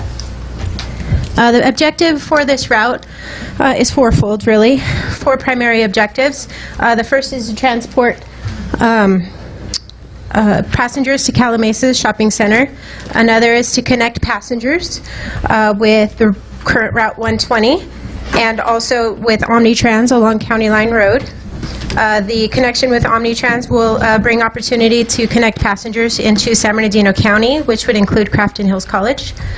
Third would be to transport our seniors in Calamasa to Calamasa Senior Center, and the fourth objective would be to help youth passengers in the Calamasa area get to Mesa View Middle School vicinity so that they can get to school. How it will work is twofold, really. There's going to be a general route that goes in and out of Calimesa, and second part of it would be an alternate route. Alternate routes would be in place for peak times, transporting youth passengers as necessary. Alternate routes that you have in your packet, as well as I will show you here, are what I have proposed in concept only for getting youth passengers in the morning and in the afternoon. Logistically, we would go to the north side of Calimesa first, bring all of the passengers down, drop them off, swing down to the south side, and then end up over in Jack in the Box, and that would be the morning alternate route. An afternoon route would be basically the opposite. We would start at Jack in the Box, drive up the folks up to the top part, pick up the rest of the passengers from Taco Bell, and swing down and drop them all off over to the new communities down there. Some challenges that we may face with alternate route is we're not able to drive a bus down on Sandalwood to get closer to the middle school, so we would have to stay on the top of the hill, basically, off of 7th Street and drop off over there by Jack in the Box. And the kids or the youth passengers would have to walk the rest of the way. Afternoon routes, basically, it breaks off from the general route in order to do the afternoon route, so we wouldn't be able to change our alternate route based on a bell schedule or anything like that. This is public transit, so we are serving the public in general, so we wouldn't be able to tailor our routes for bell schedules. The general route is what we would be doing the whole rest of the time. We would run approximately, in concept only, from 8 a.m. to 5 p.m., and we'll begin and end our loop over at Calimesa City Hall. And this is what the general route would look like. We would start over at City Hall over on Park Avenue, and then go in and out, connecting at key places where folks could get onto the Omnitrans, Route 120, and that would link Beaumont with Calimesa, and furthermore into San Bernardino County when they can get onto Omnitrans. And I'm here to answer any questions. I'll try to, if you have any. Thank you very much. Thank you. Councilmember Roscoe? Thank you. Mayor? When I was looking at this, I had a question in terms of, I think it's an excellent opportunity for past transit, and I really liked your presentation. Good job. Thanks. Being your first one, right? Right. Good. I'm very excited about this. Just a couple of questions. Again, this is where I think we have to work really well with the city of Calimesa too. Is I know we cannot go down to Mesa View, so the kids will be picked up and near front of Jack in the Box, right? So when it goes one direction and it comes back, the kids would have to cross the street. Yes. Now, going to Calimesa for my kids' practices, and that's during the evening. I know during the day it gets a little busy. Do they have a crosswalk? Is there a crosswalk person that crosses the students across the street? There's currently a crosswalk there, although we are going to propose to Calimesa a stop sign. Okay, because I think some preventative measures need to be taken in place and studied. I mean, what I'm afraid of is we're going to have kids running across the street, and I don't know if you've ever been there. I'm sure Councilman White can also put some comments in this too as well. Would hate to see an accident happen. They're trying to catch the bus or something, and you know. And we are going to start about a half an hour after the bell rings, I guess, so that the youth passengers have the opportunity to walk up. So hopefully most of the traffic would have died down by then, I hope. Yeah. But we are proposing a stop sign. Because there's cars speeding there, going into Jack in the Box, going through that intersection. I've seen it before. I remember when I put up signs during my supervisor race, I almost got hit. So, I mean, I know, I'm an adult. Got to look both ways. But, but yeah, you know, so I'm just thinking children, Mesa View, you know, they're going to be able to follow the bus route and see it coming. Again, I kind of foresee, I just want to make sure that we protect and have safety measures for our young ones. So yes. Thank you. Thank you. No, I'm good. I get to ride the bus. Mayor Pro Tem White? You're going to turn around at Jack in the Box and come back after you drop or pick up, is that correct? No, when we, Go through. Nicole, can you put that back? Just from the beginning, I'll flip through it. Basically, the loop is going to end at Jack in the Box or start at Jack in the Box. So in the morning route, after we pick up the passengers from the north side of it, drop off at Taco Bell, they'll have to walk the rest of the way, and then we'll go and swing down to pick up those folks. It'll end at Jack in the Box. We won't be turning around. We'll follow 7th Street to 7th Place and go back up to County Line in order to start our general route. Okay. Let me just clarify that. So what happens is the bus goes out of service. Yes. We change our head signs out of service, and then the bus goes to the next stop where it changes hats, so to speak, and says, okay, now I'm back in service. Okay. The reason I'm asking is because that street is pretty crazy. And I think an easy solution, if it's possible logistic-wise, is to have instead of a stop sign, a bus stop across the street from Jack in the Box, because then the kids don't, most of them come up that side of the west side of the street, and they wouldn't have to cross any streets if you had a bus stop on, what is it, Sandalwood? Right opposite of Jack in the Box. The challenge with that might be when we are picking up the youth passengers on the south side and we come back up, in order to get on that side of the street, we would have to go all the way around. That's why I was asking if you were turning around there, because I know a bunch of 18-wheelers are parked across the street from Jack in the Box during the morning. Right, and we would There's a post big it as area a bus stop. No, Okay. no stopping, right.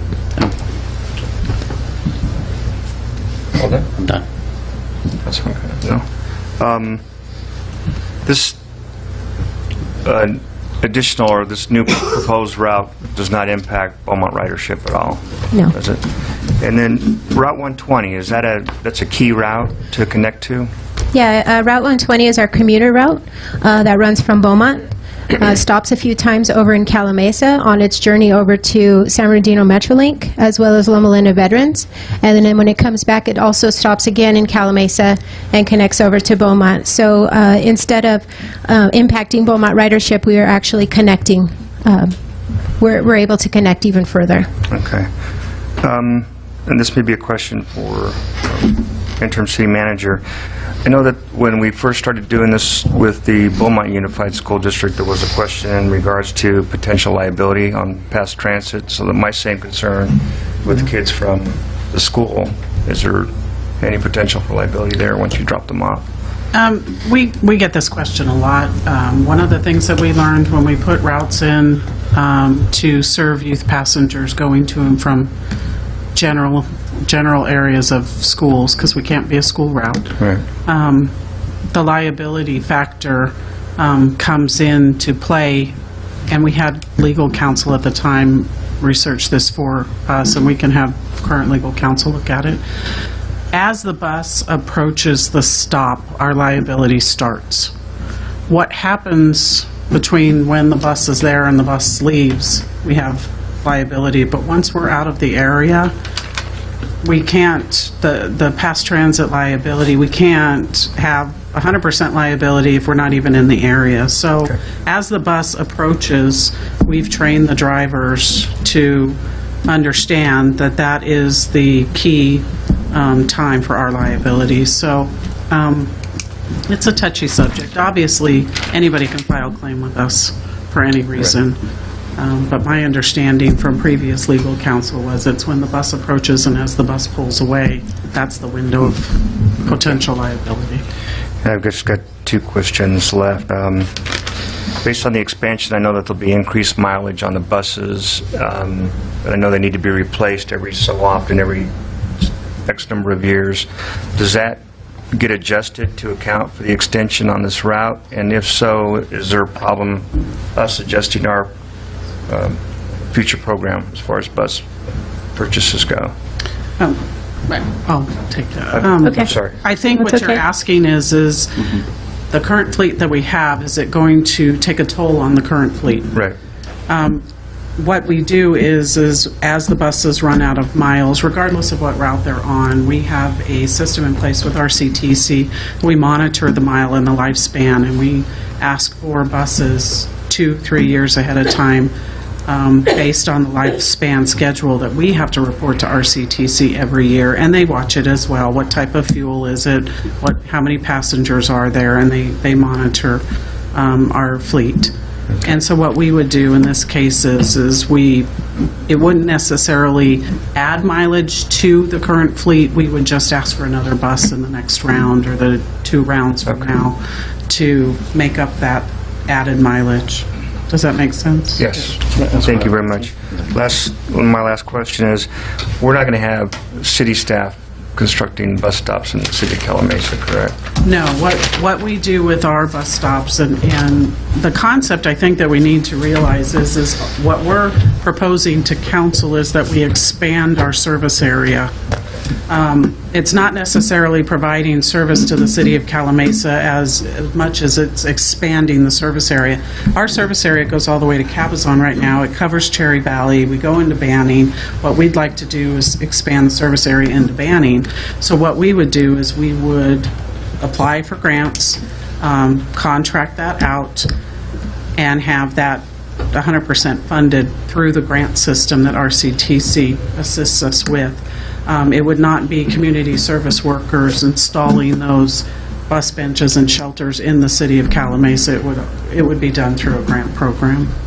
And if the grant doesn't come through, then we don't do it. And this particular route would 100% be funded out of RCTC money. Okay. Thank you. Councilmember Roscoe? So through that grant, RCTC, they also make sure that it's safe, right? I mean, working with the city of Calamasa need to be, would that include if there's any problems with it, like needing a crosswalk or a stop sign, RCTC would pay for that? Not? No. No, RCTC would not pay for any, they pay for passenger amenities. Okay. But I don't know that they would pay for a crosswalk to be installed. We would have to work closely with the city of Calamasa. We would have, if this is approved tonight in concept, there's a couple other entities that it still needs to go to. It would need to go to the TNOW, the Riverside Transit Agency, Transportation Now Committee on Thursday. It would need to go before the city of Calamasa next Monday, and then ultimately RCTC would say yes or no. They would expect us to work in entertain a cooperative services agreement with the city of Calamasa, and we would cross-indemnify each other. We have a sample contract from RTA and Temecula that we're looking at now, and we'll be working with legal staff on plagiarizing that and using that for this particular route. However, passenger amenities, bus signs, shelters, benches, things like that, trash cans, that would be done through RCTC, but I don't know that they would install a stop or pay for a stop sign to be installed. The reason I was asking is because I was just trying to foresee any problem financially for city of Calamasa to put into this, because I wouldn't want to take the responsibility, because Councilman, or it was mentioned by the mayor, where the responsibility and liability will lay. So, for example, if a child runs to the bus stop and, forsake it's one of our drivers, an incident happens, and the liability will increase. So I just trying to foresee anything that will come up in terms of, well, Calamasa will say, oh, well, we can't afford it, we're not going to do it, And then we have the ability to pull the route. Okay. Yeah, okay. if we That's why I'm believe asking. that we don't want to invite danger. So if we believe that the route as it stands isn't safe, and in order to put a stop in, we need X, Y, and Z, it's a partnership, and we have the ability to pull the route or change the route. I think it's a good route. So, okay. Thank you. Thank you. Mayor Pro Tem White? Route 120, that the last stop before Calamasa in the morning is from Beaumont, is that correct? It originates in Beaumont, and the loop ends in Beaumont. Okay, so if I were in Beaumont and I wanted to get to Mesa View, Yes. Is that possible with the timing as far as going? I haven't done the timing exactly. We're still in concept until we get your okay to move forward with it. But yes, you would be able to do that. Because there's quite a number of Beaumont kids that go to school at Mesa View. And if that were, possible, I think that'd be a big benefit for all of them. Great. And the goal, again, is ridership and getting Beaumont passengers out. We have a high number of passengers that need to get to Grafton Hills, and we have no way of getting them there right now, so timing is everything. That's why I like the route. Thank you. Thank you. I forgot to mention my recommendation at the end. I think I ended a little prematurely. So can I go ahead and finish that part? You sure can. It's in my notes. Staff's recommendation is for council to approve the proposed route in concept and direct staff to move forward with finalizing the route and dial-a-ride service. Second is to present the same at Calamasa expenditure calculations during our 2017 fiscal year SRTP process, which is the short-range transit plan. Mr. Mayor, I move to approve 1, 2, and 3. I'll second the motion. Do we have any public comments? No, thank you. No, Mayor. Okay, can you like to take roll call? Yes. We have a motion by Knight and a second by Orozco to approve. Recommended council actions 1, 2, and 3. Roll call. Councilmember Orozco? Aye. Councilmember Knight? Yes. Councilmember Condon? Yes. Mayor Pro Tem White? Yes. Mayor Lara? Yes. The motion carries. That brings us to item 4D, software replacement enhancement. Thank you, Mayor and Council.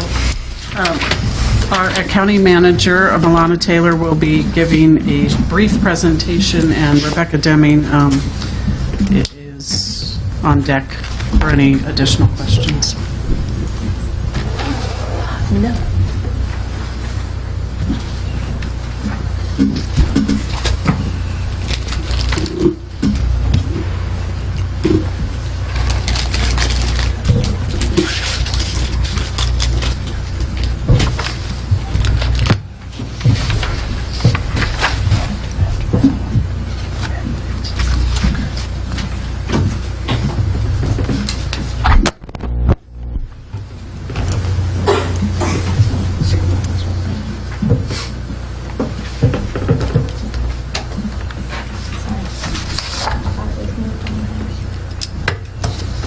A nice short break.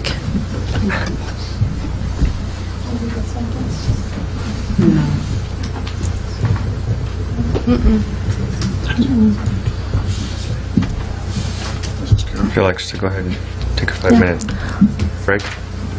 Sure. Yeah. We'll go ahead and take a 5-minute recess. Okay.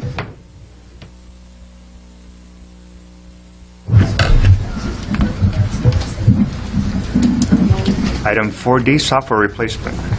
Okay, thank you. Good evening, council and mayor. I've been with the city now for a month, and so one of the items that we determined that is of great need to not just the finance department, but to the city management in total, is to have a software system that can talk to the other softwares and make the work more efficient and more timely overall. So the first thing we had to evaluate is what we have now. In the financial reporting, we have Great Plains. Our cash receipting and our utility billing is done through Encode. Our code permits, planning, public works is done in Basic Gov. Business license is in HDL, and the citizen request management is in Comcate. None of these softwares talk to each other. Every time something has to be done, it's entered individually into each one. We lose detail going from one software to the next because they aren't set up the same, so the information doesn't necessarily translate going from one software to the other. The things we're missing is project management. There is no module, there is no software for project management. There's no fixed asset program. Everything that is being tracked for fixed assets and the enterprise funds are in Excel, and that is not acceptable. And then, as I said, there's no integration between the softwares at all. What we're recommending, after going through the process we've been through in the last 2 months, is that the city use Tyler Technologies. They offer an InterGov and Encode softwares. They speak to each other. They are fully integrated. They have the ability to increase all of our transparency. All of the department managers will have access so they can look at all of their different activities for their department. The software also will increase our users. Currently, even in our Great Plains in the finance office for reporting, we only have 4 licenses. So there can be no more than 4 of us working in the accounting software at any given time. That does limit our ability to get things done. This particular software is also web-based, so it will not be hosted on the server here at the city. So we need no additional hardware.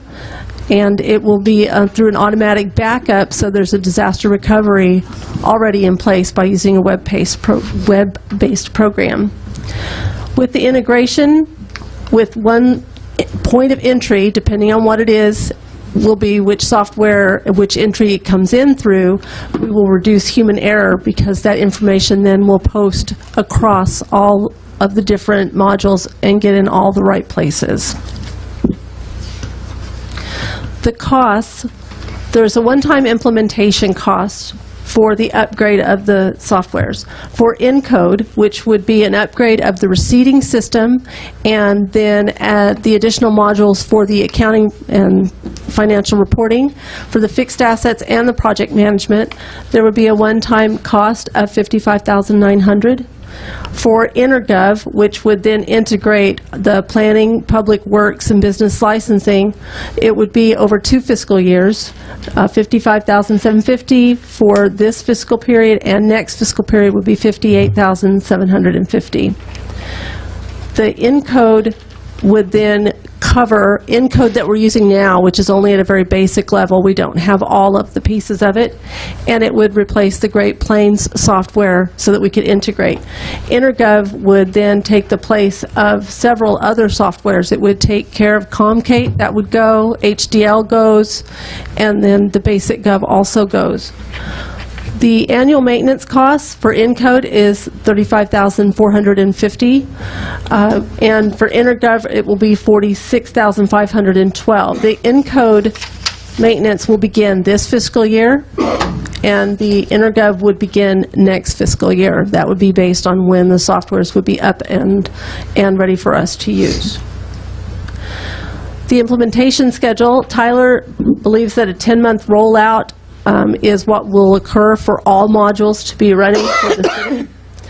And the implementation is customizable. It'll meet all of our needs and requirements, and they will work with us on all of the different pieces in order to make it flow properly. And then staff will work on prioritizing the schedule with them. We did not go through an RFP process for this. Legal counsel at the time this was begun said that this was considered an upgrade to existing software and so did not have to go out for an RFP. We weren't looking for a new vendor.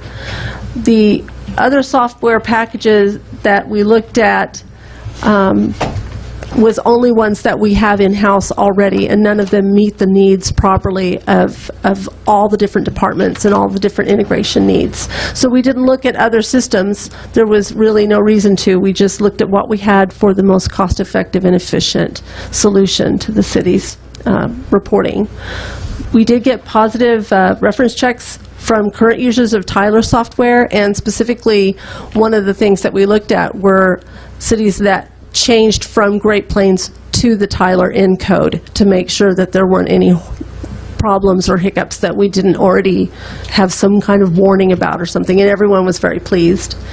And this also will comply with some of the SEO's findings and recommendations for oversight, for efficiency, for documentation, for finding the different transactions and not entering it over and over and over and losing that detail as you go from one software to the next.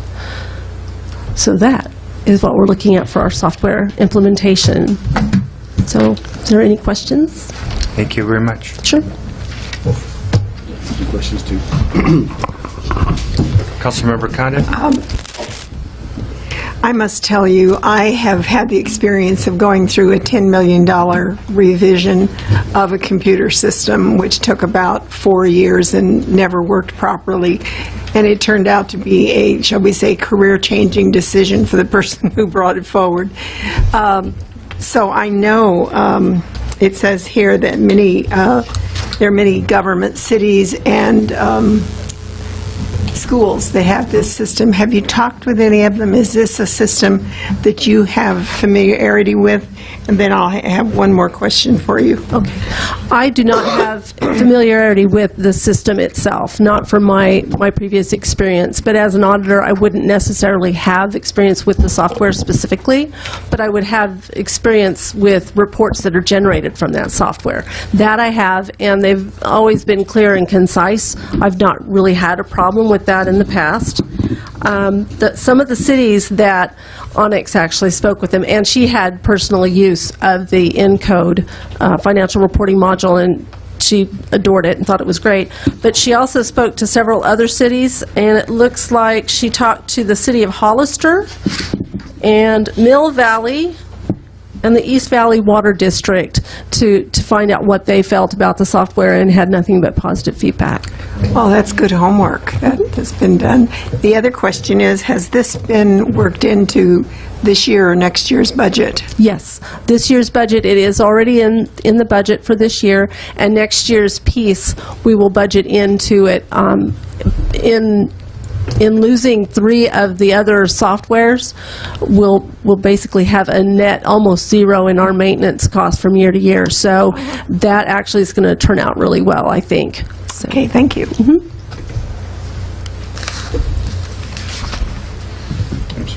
Councilmember Roscoe? Maybe a lot shorter. One was already answered, and that was a budget question. Okay. 2, on the question. The question on, I know this is the most beneficial for us right now. Is there software that you've seen before that incorporates all of it, and just instead of going with multiple ones? No, not necessarily. I mean, you can get into some of the really large programs that are Oracle-based or something like that, but I don't see any need for anything at that size. It's very costly, and it just would be way more than the city would need. That's why I was just asking. Yeah. Okay. Mayor Pro Tem White? I know that we use Salesforce. Is there a reason for this to integrate with Salesforce, and does it integrate? Salesforce is the system used by BasicGov. So we don't actually use the Salesforce system, we just use their login system to access the BasicGov program. So this would be replace the BasicGov program with InterGov. So then we would not be using Salesforce? I do not believe they use Salesforce. They have their own login system. Okay. I saw that it's $122,000 from fiscal year 15-16, and leaves us just over almost $18,000 in software enhancement replacements. Do we have other software enhancement replacements we're planning for fiscal year 15-16? Not that anyone's brought to my attention. There's nothing that I know of, not in the finance department, in the receiving department.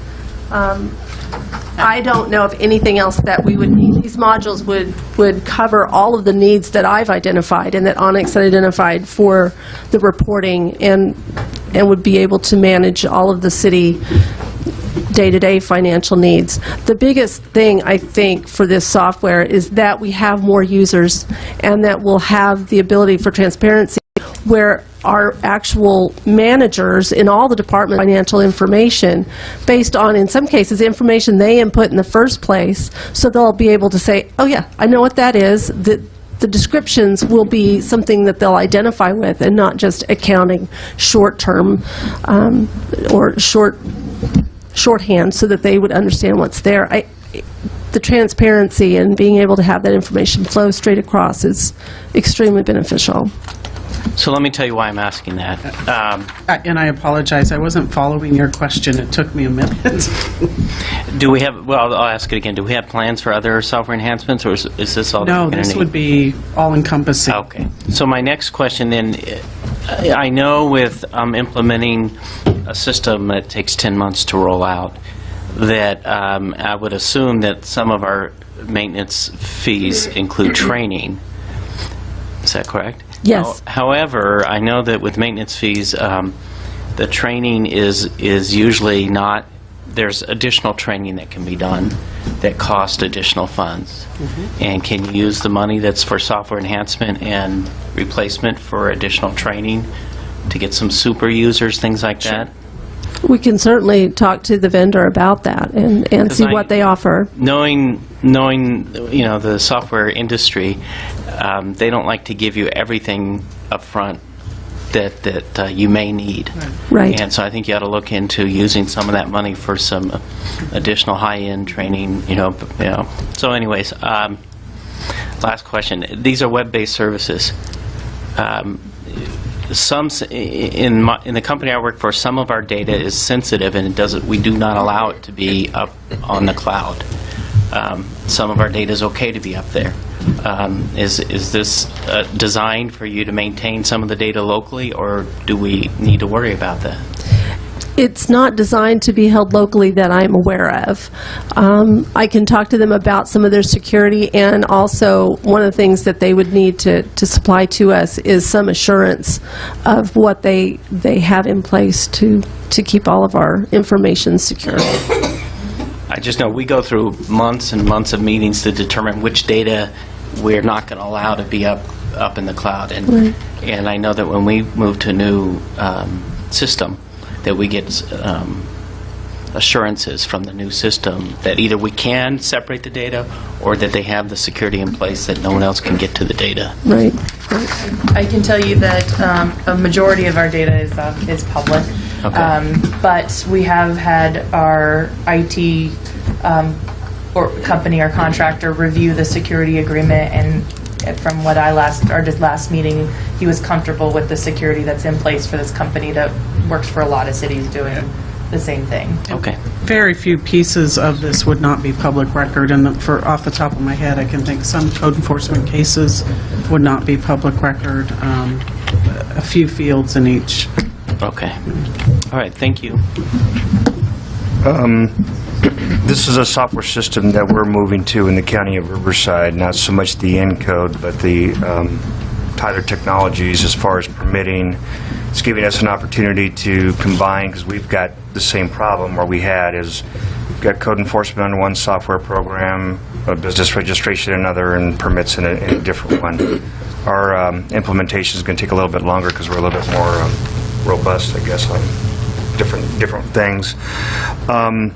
But just make sure you get the commitment first from Tyler as far as their staff commitment. Make sure your implementation runs smooth.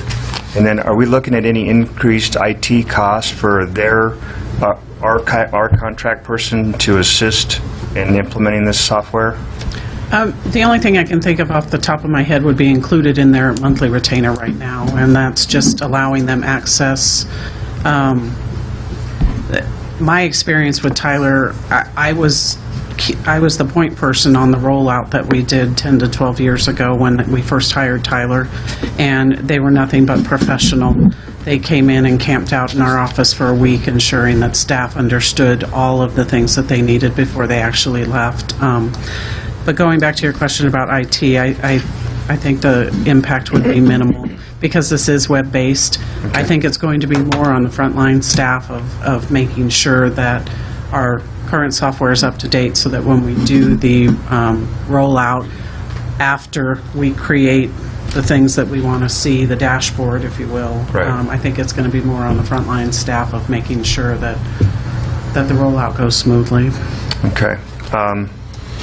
The last question, is there an opportunity, or have we talked about moving the current data that we have for permits and planning cases? Will that be able to do the data dump into Tyler Technologies? Yes, it will. We have talked to them. We've talked to them about how our current system downloads and exports and backs up, and we've talked with our IT as well. And everyone is pretty confident that there should be absolutely no issues transferring the data. The current system pretty much backs everything up in almost an Excel system, which is very easy for them to import it back in. Okay, it's one of the things that we're concerned with is the transitioning projects that are currently under construction and moving them into the new or closing them out of the old and then moving them over. So thank you very much. Any other questions? Councilmember Condon? I know you said it was web-based, so that probably deals with this, but are there any concerns about our hardware incompatibility or the ability to carry this load? No, actually, our hardware needs, we don't have any with the web-based program. The only thing IT needs to work on is making sure we have enough power or bandwidth for our internet access. The other benefit to this is it'll have accessibility by the public, and that's what Milana spoke about, transparency. And right now, everything is closed to the public, and everything has to be done by phone or at the counter. And this will really open up the technology for council or for government community relations. Right. The one thing I do want to share with you, for those of you that don't know what Comcate is, that is our askbeaumont.org. And I don't know that we'll be able to keep that domain name for our citizen request management module of Tyler Technologies. So we'll need to work with them to see if we can, if they will point to our domain so that we can keep the branding askbeaumont.org. Okay. I'm sorry? I don't see why not. It just, yeah, until we get down to those finer details, Correct. it's hard to, yeah. It's never been an issue with other companies, but I did want to put that out there in case. It's our domain name, right? You own it? We own the domain, That's correct, right. but they need to be able to point their module to our domain. And Our treasurer has a question. I just have a couple of simple ones. One is when you're talking about this implementation schedule or a 10-month rollout, what will happen sometimes with software companies when you do this big of a transition is that the big players like Riverside County and people like that might get first choice on the rollout schedule. So you might want to make sure that you negotiate a rollout schedule that isn't at a time that's the worst time for the city, and get a commitment on that ahead, because the bigger the player, the more they're going to get a premium rollout schedule. And, you know, if it's in 10 months, you don't want it to be when you're trying to close the books, et cetera. So try to be a little bit assertive about that ahead of time so they don't give you the window that actually would be the most hurtful to us. That's one suggestion that I have about the rollout. The other thing is, do you have experience with Great Plains, Milana?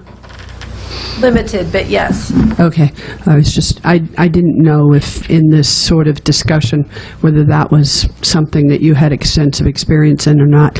And do you think that it's going to be easier or the same, or maybe maybe harder to get accounting staff that has in-code experience or Great Plains? Or does it matter? I'm not sure that it matters. Most of the softwares work in generally the same manner, and no matter what, they're going to have to be trained on how the city of Beaumont needs to record their transactions. So I think regardless of the software, that the training aspect will be the same, but Great Plains is not user-friendly. You have to know what it is you're trying to do. You can't just jump in and find and do and be. With Encode, it's a little bit easier. It does have more user-friendly commands. It is easier to follow their flow chart to get reporting. I think it will be easier for someone who even doesn't have a lot of different software experience to use Encode. Okay, thank you. Thank you. Any other questions from council? Comments? Nope. Do we have any public speakers on this item? No, Mayor, not in this item. Okay, so with that, I'll go ahead and open and close public comment for this agenda item at 8:18. Do we have a motion from council? I'll go ahead and recommend. Sorry. Orozco, myself, making sure. Sorry, I didn't mean it like that. I just want to make sure because I don't know if it's coming from me. Sorry.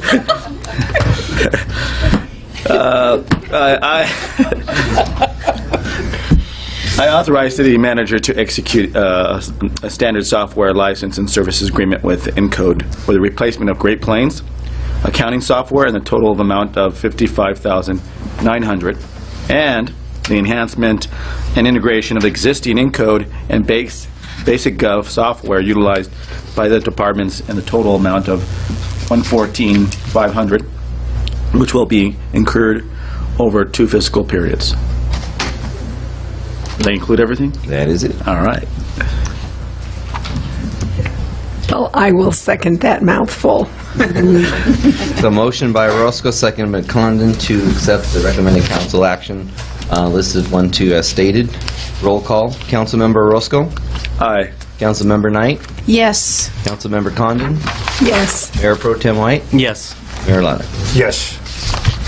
Thank you very much. That brings us to 4E, Ford Credit Municipal Finance Lease Purchase Program. Thank you, Mayor. Our interim police chief will give the report. Evening, Mayor, Council. The police department staff continuously conducts a review and analysis of the police fleet. There's certain criteria that we examine: mileage, age, downtime for repairs, cost of repairs, what the significance of the repair is. Based on that, we've identified a minimum of 3 vehicles that we need to rotate out of the police fleet, or the patrol fleet, and retire those vehicles and integrate 3 new patrol vehicles. As you know, patrol vehicles are driven in extensive conditions,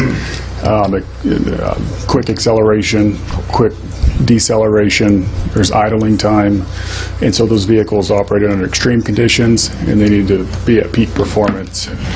And so with that, Ford Motor Credit has a lease program that works perfect for agencies such as ours that have cash strapped issues, and so they allow leasing programs. We looked at the 4-year leasing program for these 3 vehicles, and so it's the same price regardless, but instead of laying out $95,000 now, we would do that over the 4 years. And this would just be authorization to enter into this agreement with Ford, and then from there we would get their enroll in their credit program, and that would be the first step into making this happen. And so our recommendation is that the council would approve this option to allow us to enter into this lease agreement with Ford. Thank you, Chief. Do we have any speakers on this item? Not for this, Mayor. Okay, I'm going to open and close public comment at 8:21. And we have comments, questions from council. You got it. Councilmember Orozco.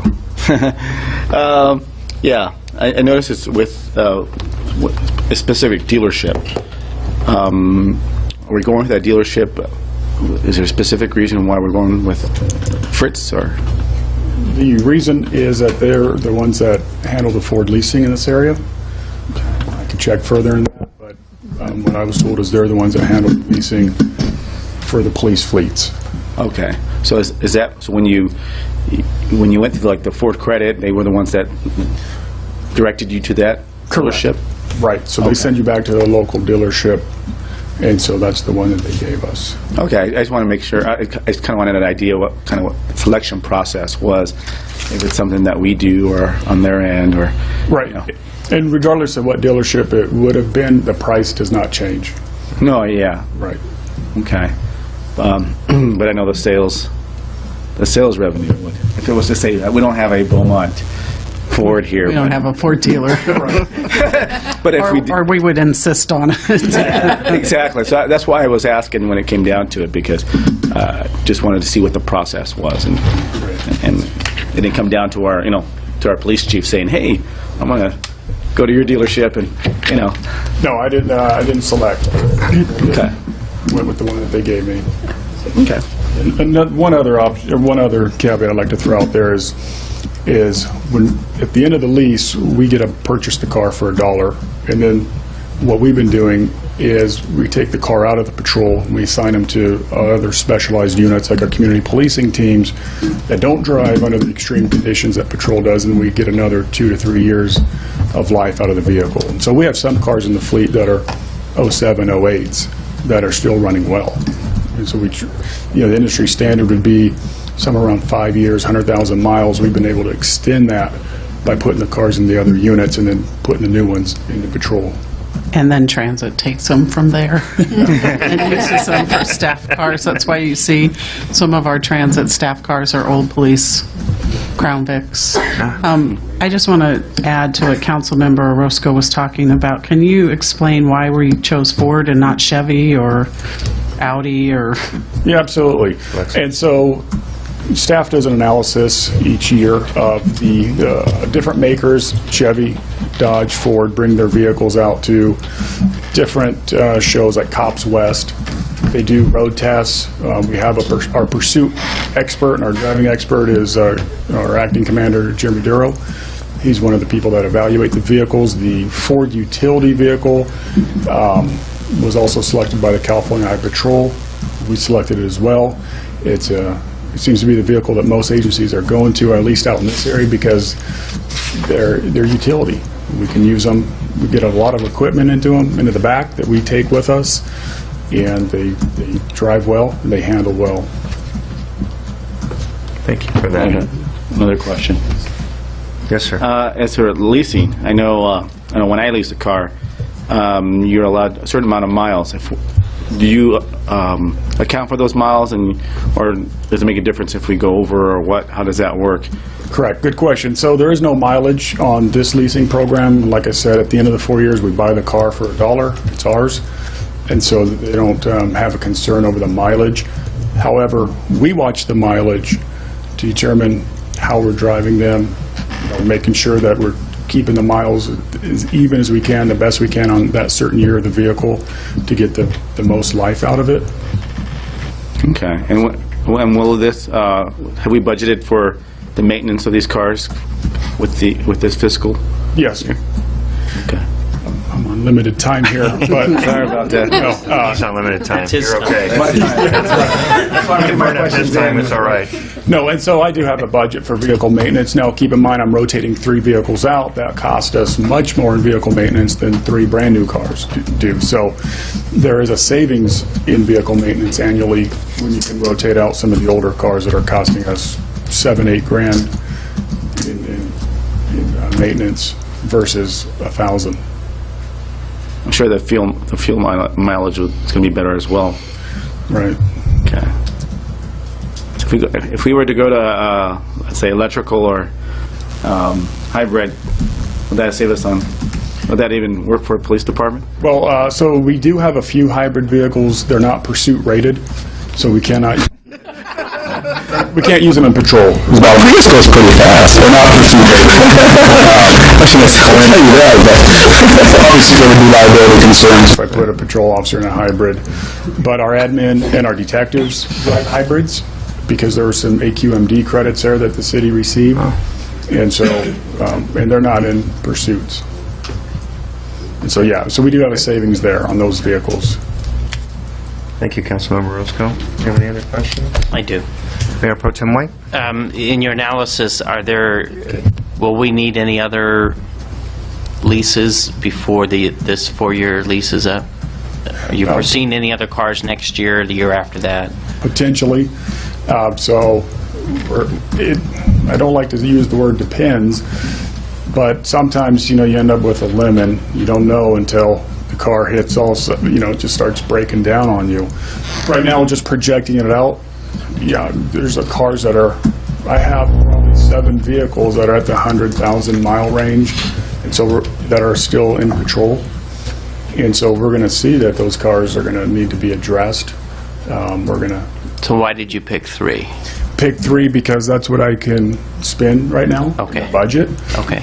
And so, I mean, that's the bottom line. If money wasn't an issue, we'd look at 5 or 6. But what we also see is when we integrate the new vehicles, then we get more out of the older ones as well. And so I could look at it right now and say, wow, those have 100,000. Some of those cars are still some of our better cars. They were built well. I have a car with 80,000 miles that truly is just a lemon. And so that's one that's being recommended to retire out of the patrol fleet. Okay, thank you. You're That's welcome. all I had. Councilmember Condon, are you okay? Good. Chief, thank you very much for your time and all your explanation. I appreciate that. I just want to add one more thing. As part of the workout plan to sustainability, we are looking at the entire fleet and the lifespan and the valuation. And the department heads are meeting with Bob Dice on Monday in 2-hour sessions to really get down to the nuts and bolts of their department. But that has been one of the issues that one of the programs that we've been looking at as part of that workout plan. Thank you very much, Mr. Tiaga. Mayor, I'd like to move that we approve and authorize the lease of the 3 new police patrol vehicles. I'll second that. Okay, a motion by White and a second by Knight to approve and authorize. Roll call. Councilmember Orozco? Aye. Councilmember Knight? Yes. Councilmember Condon? Yes. Mayor Pro Tem White? Yes. Mayor Lara? Yes. Motion carries. Brings us to agenda item 4F, the tolling agreement between CV Communities, LLC, the City of Beaumont, and the City of Calamasa. Mayor, I'm going to recuse myself because of the proximity of where I live. Thank you, Mayor Pro Tem White.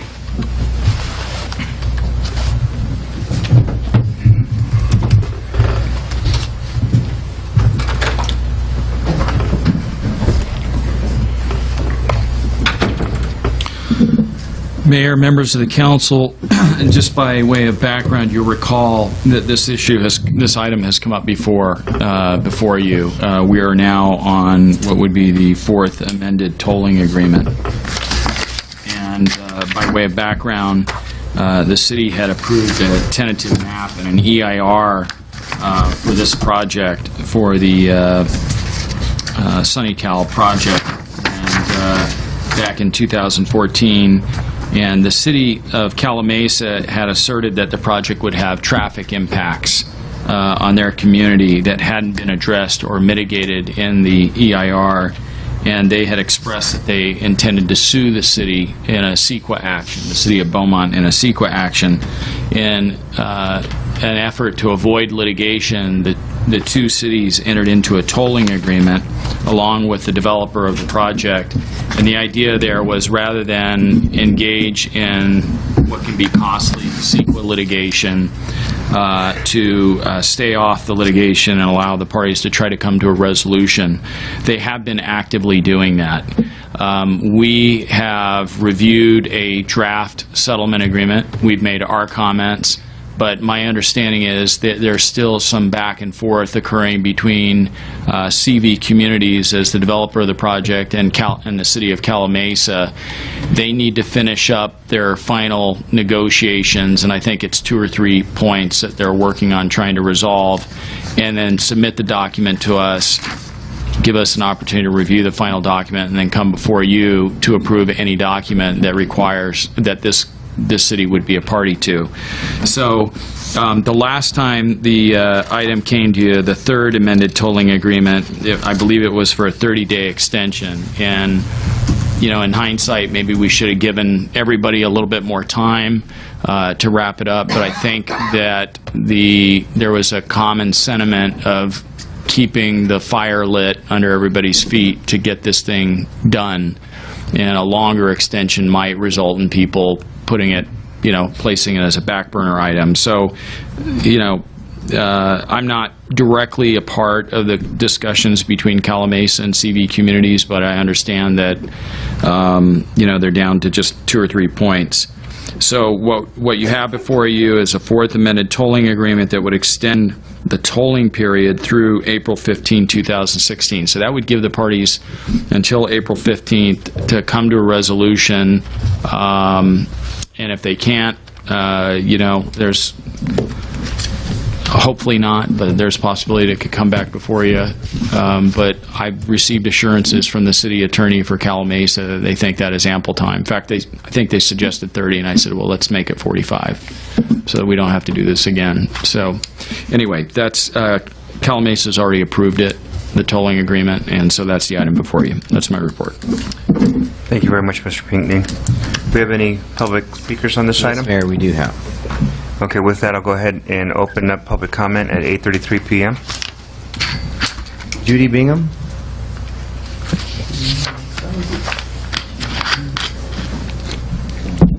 Twice?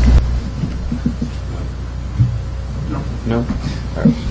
Mike White? Thank you, Mike White with CV Communities. I was just here 30 days ago, but we are making progress. It's just, if Bonnie and I talk at the city of Calamasa, everything's fine. It's just when you get the attorneys in the room, everybody squabbles over verbiage, and you got to get their billing rates, right? So, but we're very close. The documents have been drafted, and it's just a back and forth now. But the idea is to get Calamasa City Council to approve next week, or if we need be, the second meeting in March. But I talked to Bonnie this morning, and we're both on the same page, and there's no reason to get this extended anymore. So, having said that, I hope, I don't want to jinx myself, but yeah, we're very close, and there's no reason to go into litigation over this. Thank you. I can answer any questions if you have any. Do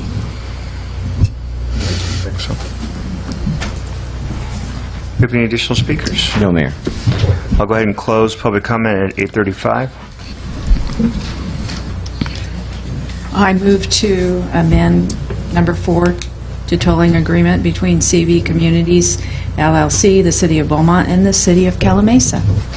I'll second that motion. We have a motion by Knight and a second by Orozco to approve amendment number 4 to the tolling agreement. Roll call. Councilmember Orozco? Aye. Councilmember Knight? Yes. Councilmember Condon?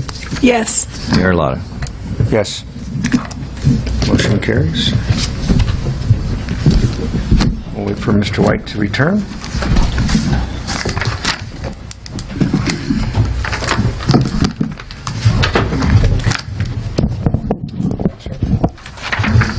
Brings us to item number 5, City Manager Report. Thank you, Mayor. I'd like to start with future agenda items.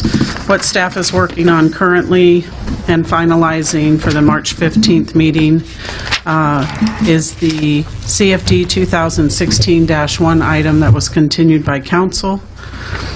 A council chambers video and audio bid presentation, a contract award for the RFP on the aeration basins for the wastewater treatment plant, contract award for the on-call environmental RFP, a cost hearing abatement, a report on our current sign ordinance and how it relates to the new laws that have come into effect recently. HR will be bringing forward some suggested employee title changes as part of the cleanup after the contract approvals. I'm hoping to have the interim chief's contract, making him a permanent chief, on that agenda. It's being worked on right now. It's with legal. And I'm also hoping to bring a Public Works Director contract forward. I finalized negotiations with a Public Works Director applicant, and we've agreed on everything. And once legal signs off, then I'll bring that forward as well.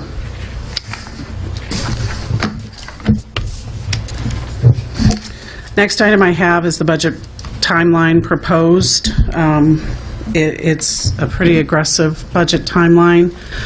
Part of this budget timeline, which is unique from last year, is number 1, we're starting earlier, and number 2, we have deadlines that include the workout plan to sustainability and the capital improvement project budget, which, as you know, we did not adopt last year with last year's budget. In looking at the dates, it's like I said, it's pretty aggressive. It's a very, very tight timeline. And one of the things that I wanted to talk to council about is the fact that the Standing Financial Committee is nowhere on this document. And so I would like some sort of council consensus on whether or not there is the ability to add some review of that committee to this timeline. One of the things that I'm proposing or recommending that I've noticed is lacking is in attending the Standing Financial Committee meetings, there's a lot of duplicate presentations.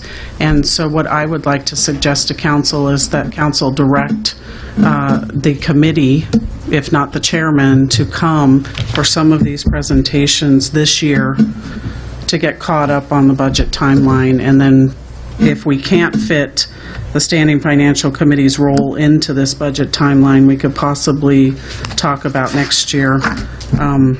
I've gone over this and over this.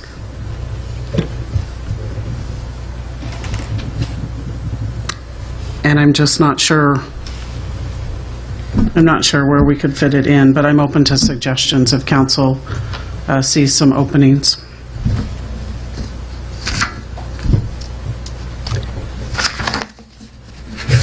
Mayor, may I make a comment? Mayor Pro Tem White? No, I agree with the idea of inviting the Finance Committee to our council meetings and holding these kinds of issues first in line, because I think it would also encourage the public to attend as well. But I would like to see more of a role played in the process, and I'm thinking we have a meeting next Monday. Maybe we could run it by the group and see if there's some ideas. Because you're right, I looked at it as well and couldn't really determine, where we wouldn't be duplicating efforts. But some of the goals and objectives the committee's working on, they may have more ideas than I do. So, I would recommend that we have the committee just look at the budget timeline and maybe offer input, if nothing else. That's a good idea. I would just like to say I would like to see the Budget Committee as an integral part, excuse me, as an integral part of this process.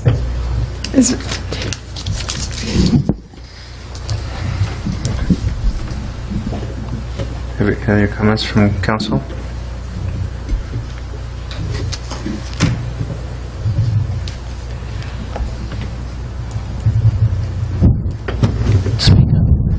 Speak up.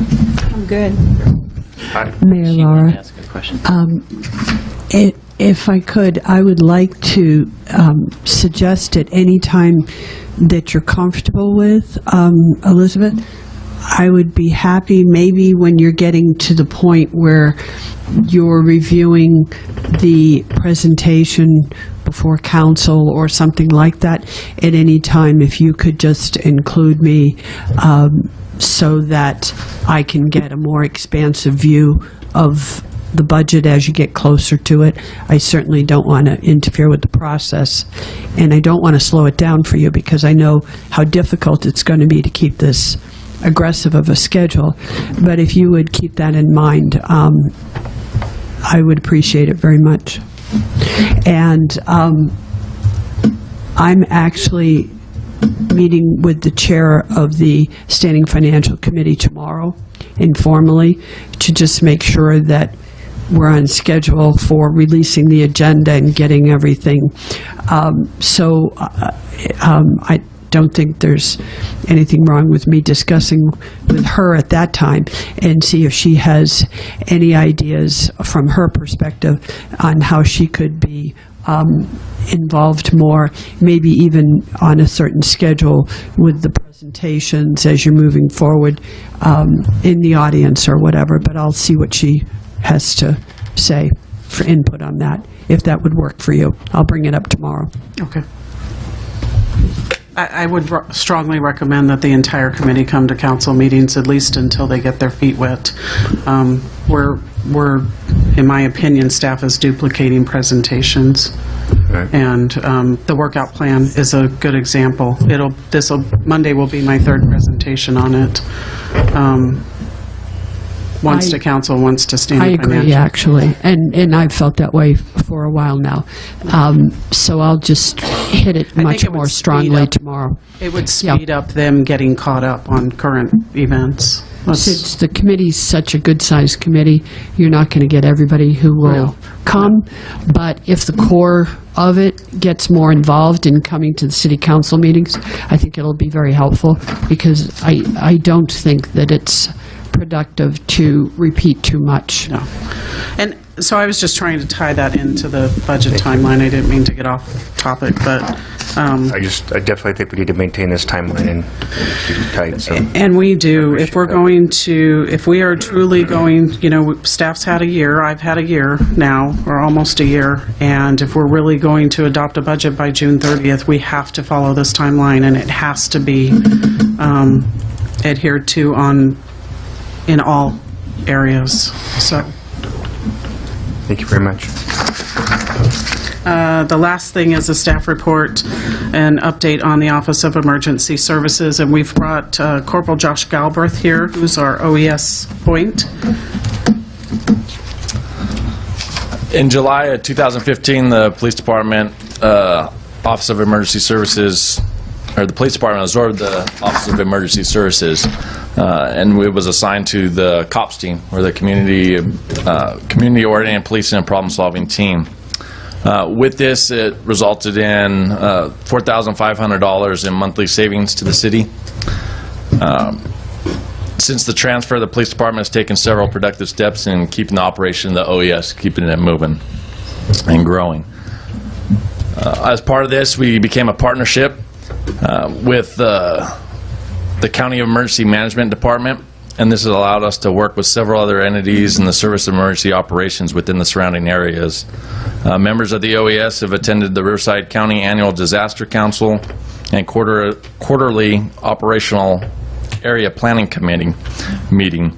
At the last one, we had Supervisor John Benoit, who is the chair of Riverside County Board of Supervisors and Riverside County Disaster Council, who came and spoke, and he talked about how the stakeholders can work together. We're also part of the EMS System Communication Resource and Coordination Plans Task Force.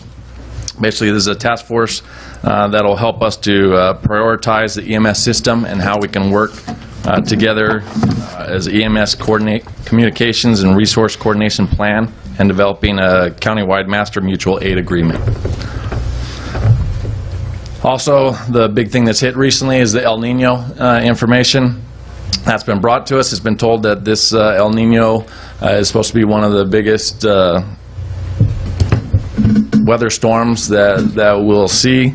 The National Oceanic and Atmospheric Administration is the one that kind of put this out, let us know about it. It's predicted to reach its height during the months of March and April. So far this year, it's kind of dwindled a little bit from what they first said, but it's still there. It's still saying that we will be receiving more rain come the end of the month. They predict that our area will receive record amounts of rainfall along with wind and thunderstorms. OES has worked diligently in preparing for these storm systems. One of the things that the city has done with the OES department, we've put together and organized an El Nino committee, which has members from the police department, public works, the school district, fire, emergency management department, water district, and the Morongo Band of Mission Indians.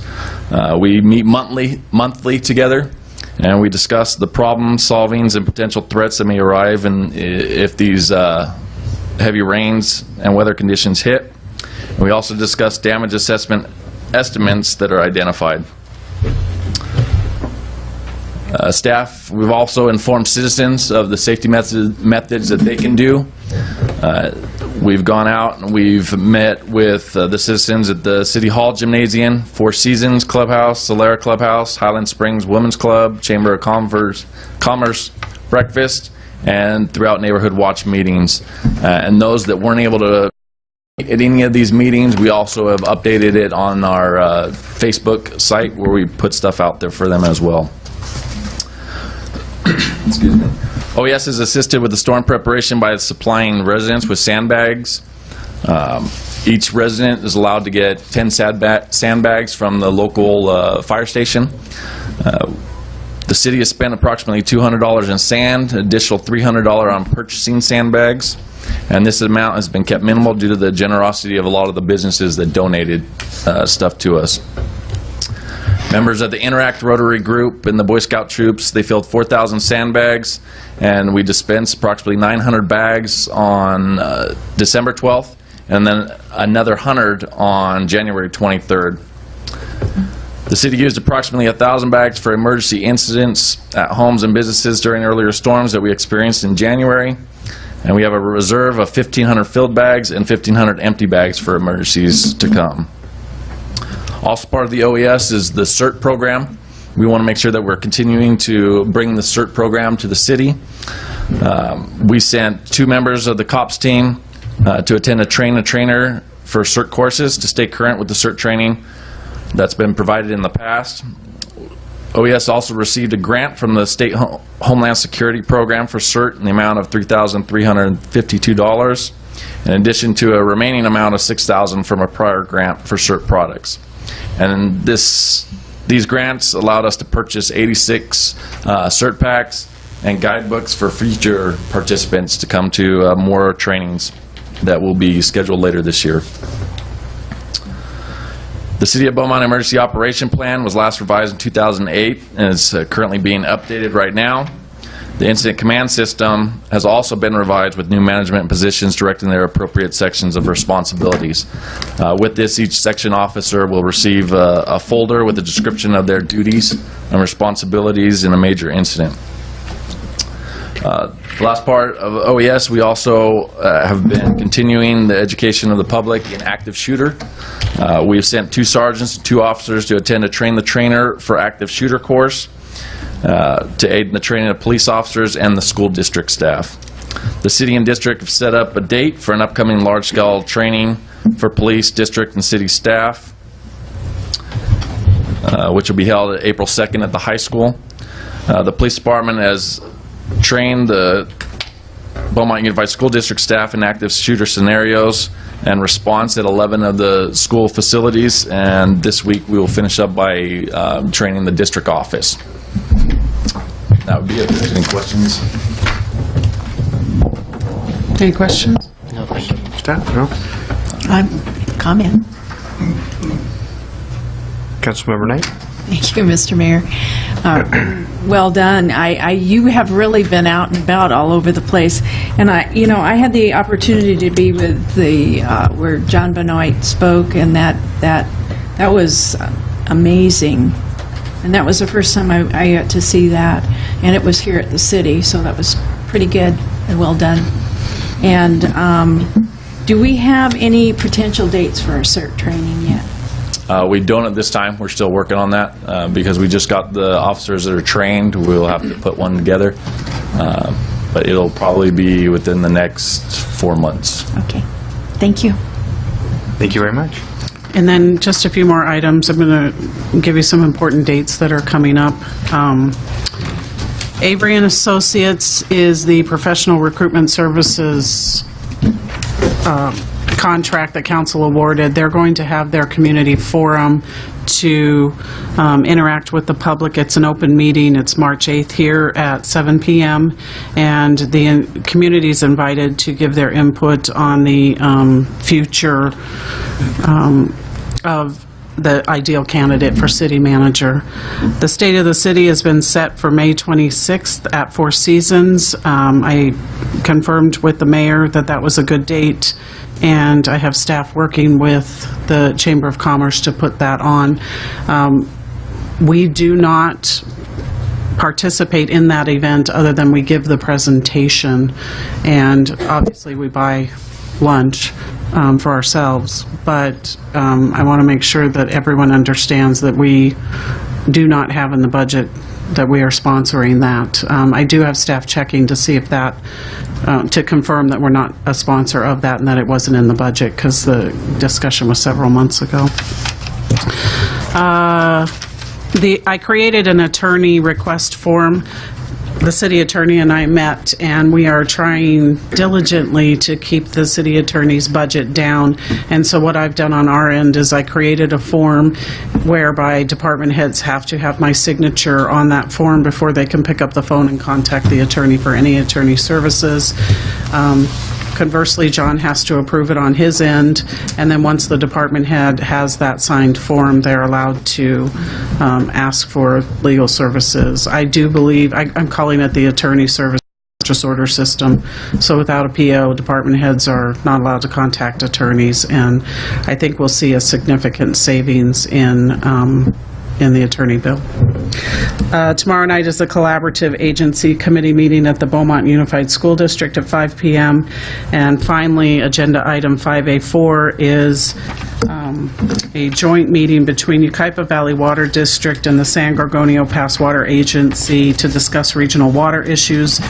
I'm in receipt of an email from Mr. Eric Frazier, the general manager of the Beaumont Cherry Valley Water District. I was copied on this email, and there is a request that each of the agencies on the email poll their respective boards for availability on March 10th to have a joint regional water meeting at Beaumont Cherry Valley Water District. And it says 6 p.m. Thursday, March 10th. So I'm requesting consensus from council whether or not you would like to attend that as a formal board or not.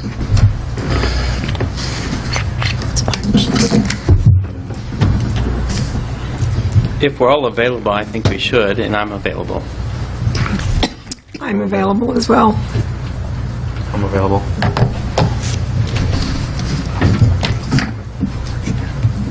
At 6 p.m. Oops, that's March. You did say March 10th. March 10th at 6 p.m. That's a week from Thursday. I think that's something scheduled, but I can't make any guess.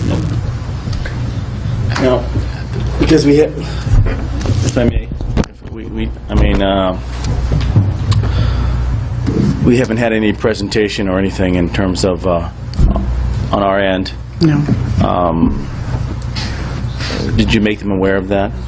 I haven't communicated with Mr. Frazier at all. I wanted to speak with you first. I think that might change if they knew that from the last meeting we're not there yet, and I know that they want us to be there. I don't think we are. So if we're just going to go back and beat up a dead horse, still can't make a decision because we haven't got our end. He may want to postpone it, move it to another time. May I make a comment on this? As soon as he finishes. Okay. Thank you. But I think it's still a good idea for us to be able to continue our meetings. But we just want to make it clear to them beforehand that another pitch to us for us to move forward on this. I don't think it would be appropriate. Well, and if I may, if council so chooses, we would need to agendize this, and what I'm gathering from the other agencies is everybody would be responsible for their own agenda, and correct me if I'm wrong, but the purpose of that would be so that all 5 of you can go to the meeting and not violate the Brown Act.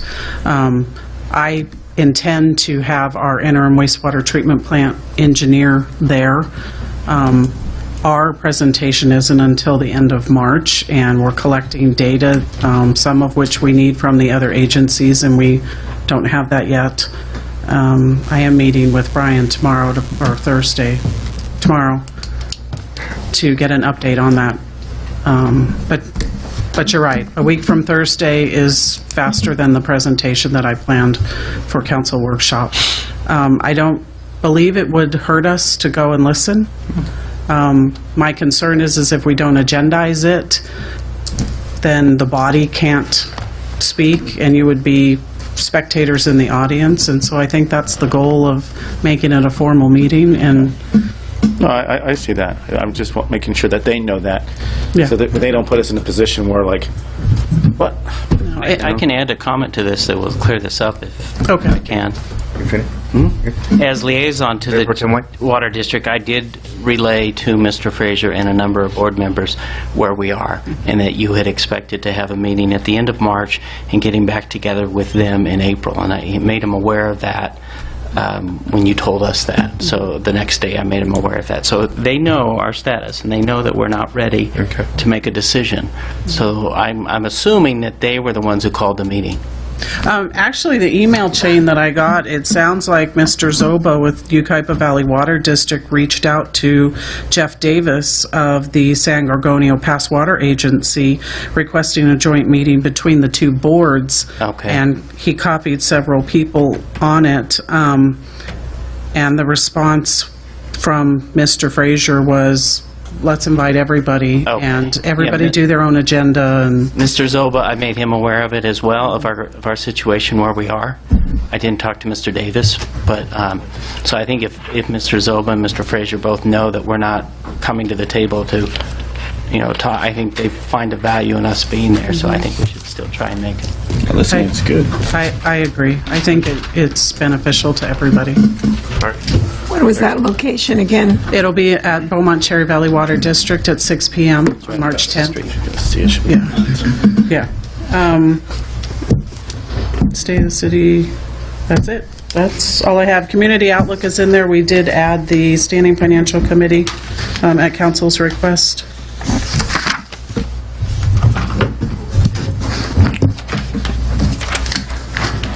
Thank you very much, Mr. Tiaga. City Clerk report? Thank you, Mayor, Council. I'd like to just give you a little brief update on the public records requests and the minutes. Starting with the public records request, I met with Deputy Clerk Wheelwright to review our outstanding PRRs, and we have developed a plan. We received legal advice from the City Attorney on several, and we've received our responses from the Finance Department. So we've sent out responses to several of the outstanding public records requests we have. We still have about 6, approximately, 3 that deal with bond issue questions, 1 with the Melrose receipts and accounting, 1 concerning arbitrage reports, and 1 considering the City Attorney RFQ. So we will continue to work with the Deputy Clerk to complete those or ask for time extensions if needed. As far as minutes, if you notice, we haven't passed minutes in quite a while. We are working to have the January 25th, 27th, February 2nd, February 16th, 22nd, and 24th for approval on our next meeting. That's the goal. We still have minutes prior to that we have to go back to review audio for to make sure they're accurate. So that's taking a little time on the prior ones. But I do want to congratulate Deputy Clerk Wheelwright. She's doing an outstanding job, and we've come further than we have in a very long time. So I'm confident that we're going to start getting a hold of this. I agree. And it's already, it's already going. So I just want to congratulate you. That's job well done. She has color-coded folders. Yeah. She's very organized. So I can attest to that. So that concludes the report. Thank you very much, Mr. Martinez. City Attorney? Nothing to report this evening. Thank you, sir. Brings us to our consent calendar, item number 8. Do we have any public requests to speak on that item? No, Mayor. No, okay. Any items need to be pulled by council? I would like to pull 8A, please. 8A. Any other items? If not, we have I'll make a motion to approve B, C, D, and E. And I'll move to approve F, G, H, I, J, K, and L. Tag team. And I'll second both of them. Hey, wait a minute. I was about to turn the page, You but can give it to Mr. Orozco. Yeah, I was going to say, what about the minutes? I was going to approve that. So may I say that Mr. Orozco will approve all except A? All but A, yes, sir. And second by Mayor Pro Tem White. So that's A, B through AL, It's correct? B. A, B? Second by Councilmember. Okay, we all ready? Okay, roll call. Councilmember Orozco? Aye. Councilmember Knight? Yes. Councilmember Condon? Yes. Mayor Pro Tem White? Yes. Mayor Lotta? Yes. Did you catch that second by Knight, not Mayor Pro Tem White? Oh, you want Knight? Yeah, Okay. make that correction, You are please. correct. Thank you very much. Okay, We will discuss item number 8A. Yes, a question I have about this is, many people have insurance that pay them for transportation to medical appointments when they are not able to do it themselves. Please forgive my voice. I think it's leaving me. Some of these fees may be beyond what insurance is willing to pay. There is a consumer act called the King Act, which is AB 533, which stipulates that, among other things, that if you have certain types of insurance, you cannot be billed beyond that point.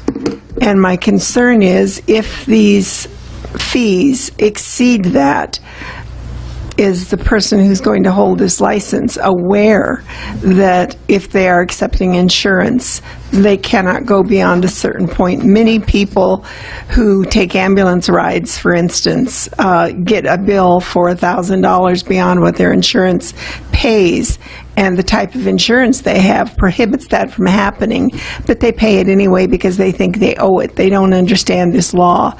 And I know an ombudsman who works with this, which is why it's very important to me that these individuals understand that there is a law, and if insurance is used, they must accept what that particular kind of insurance pays.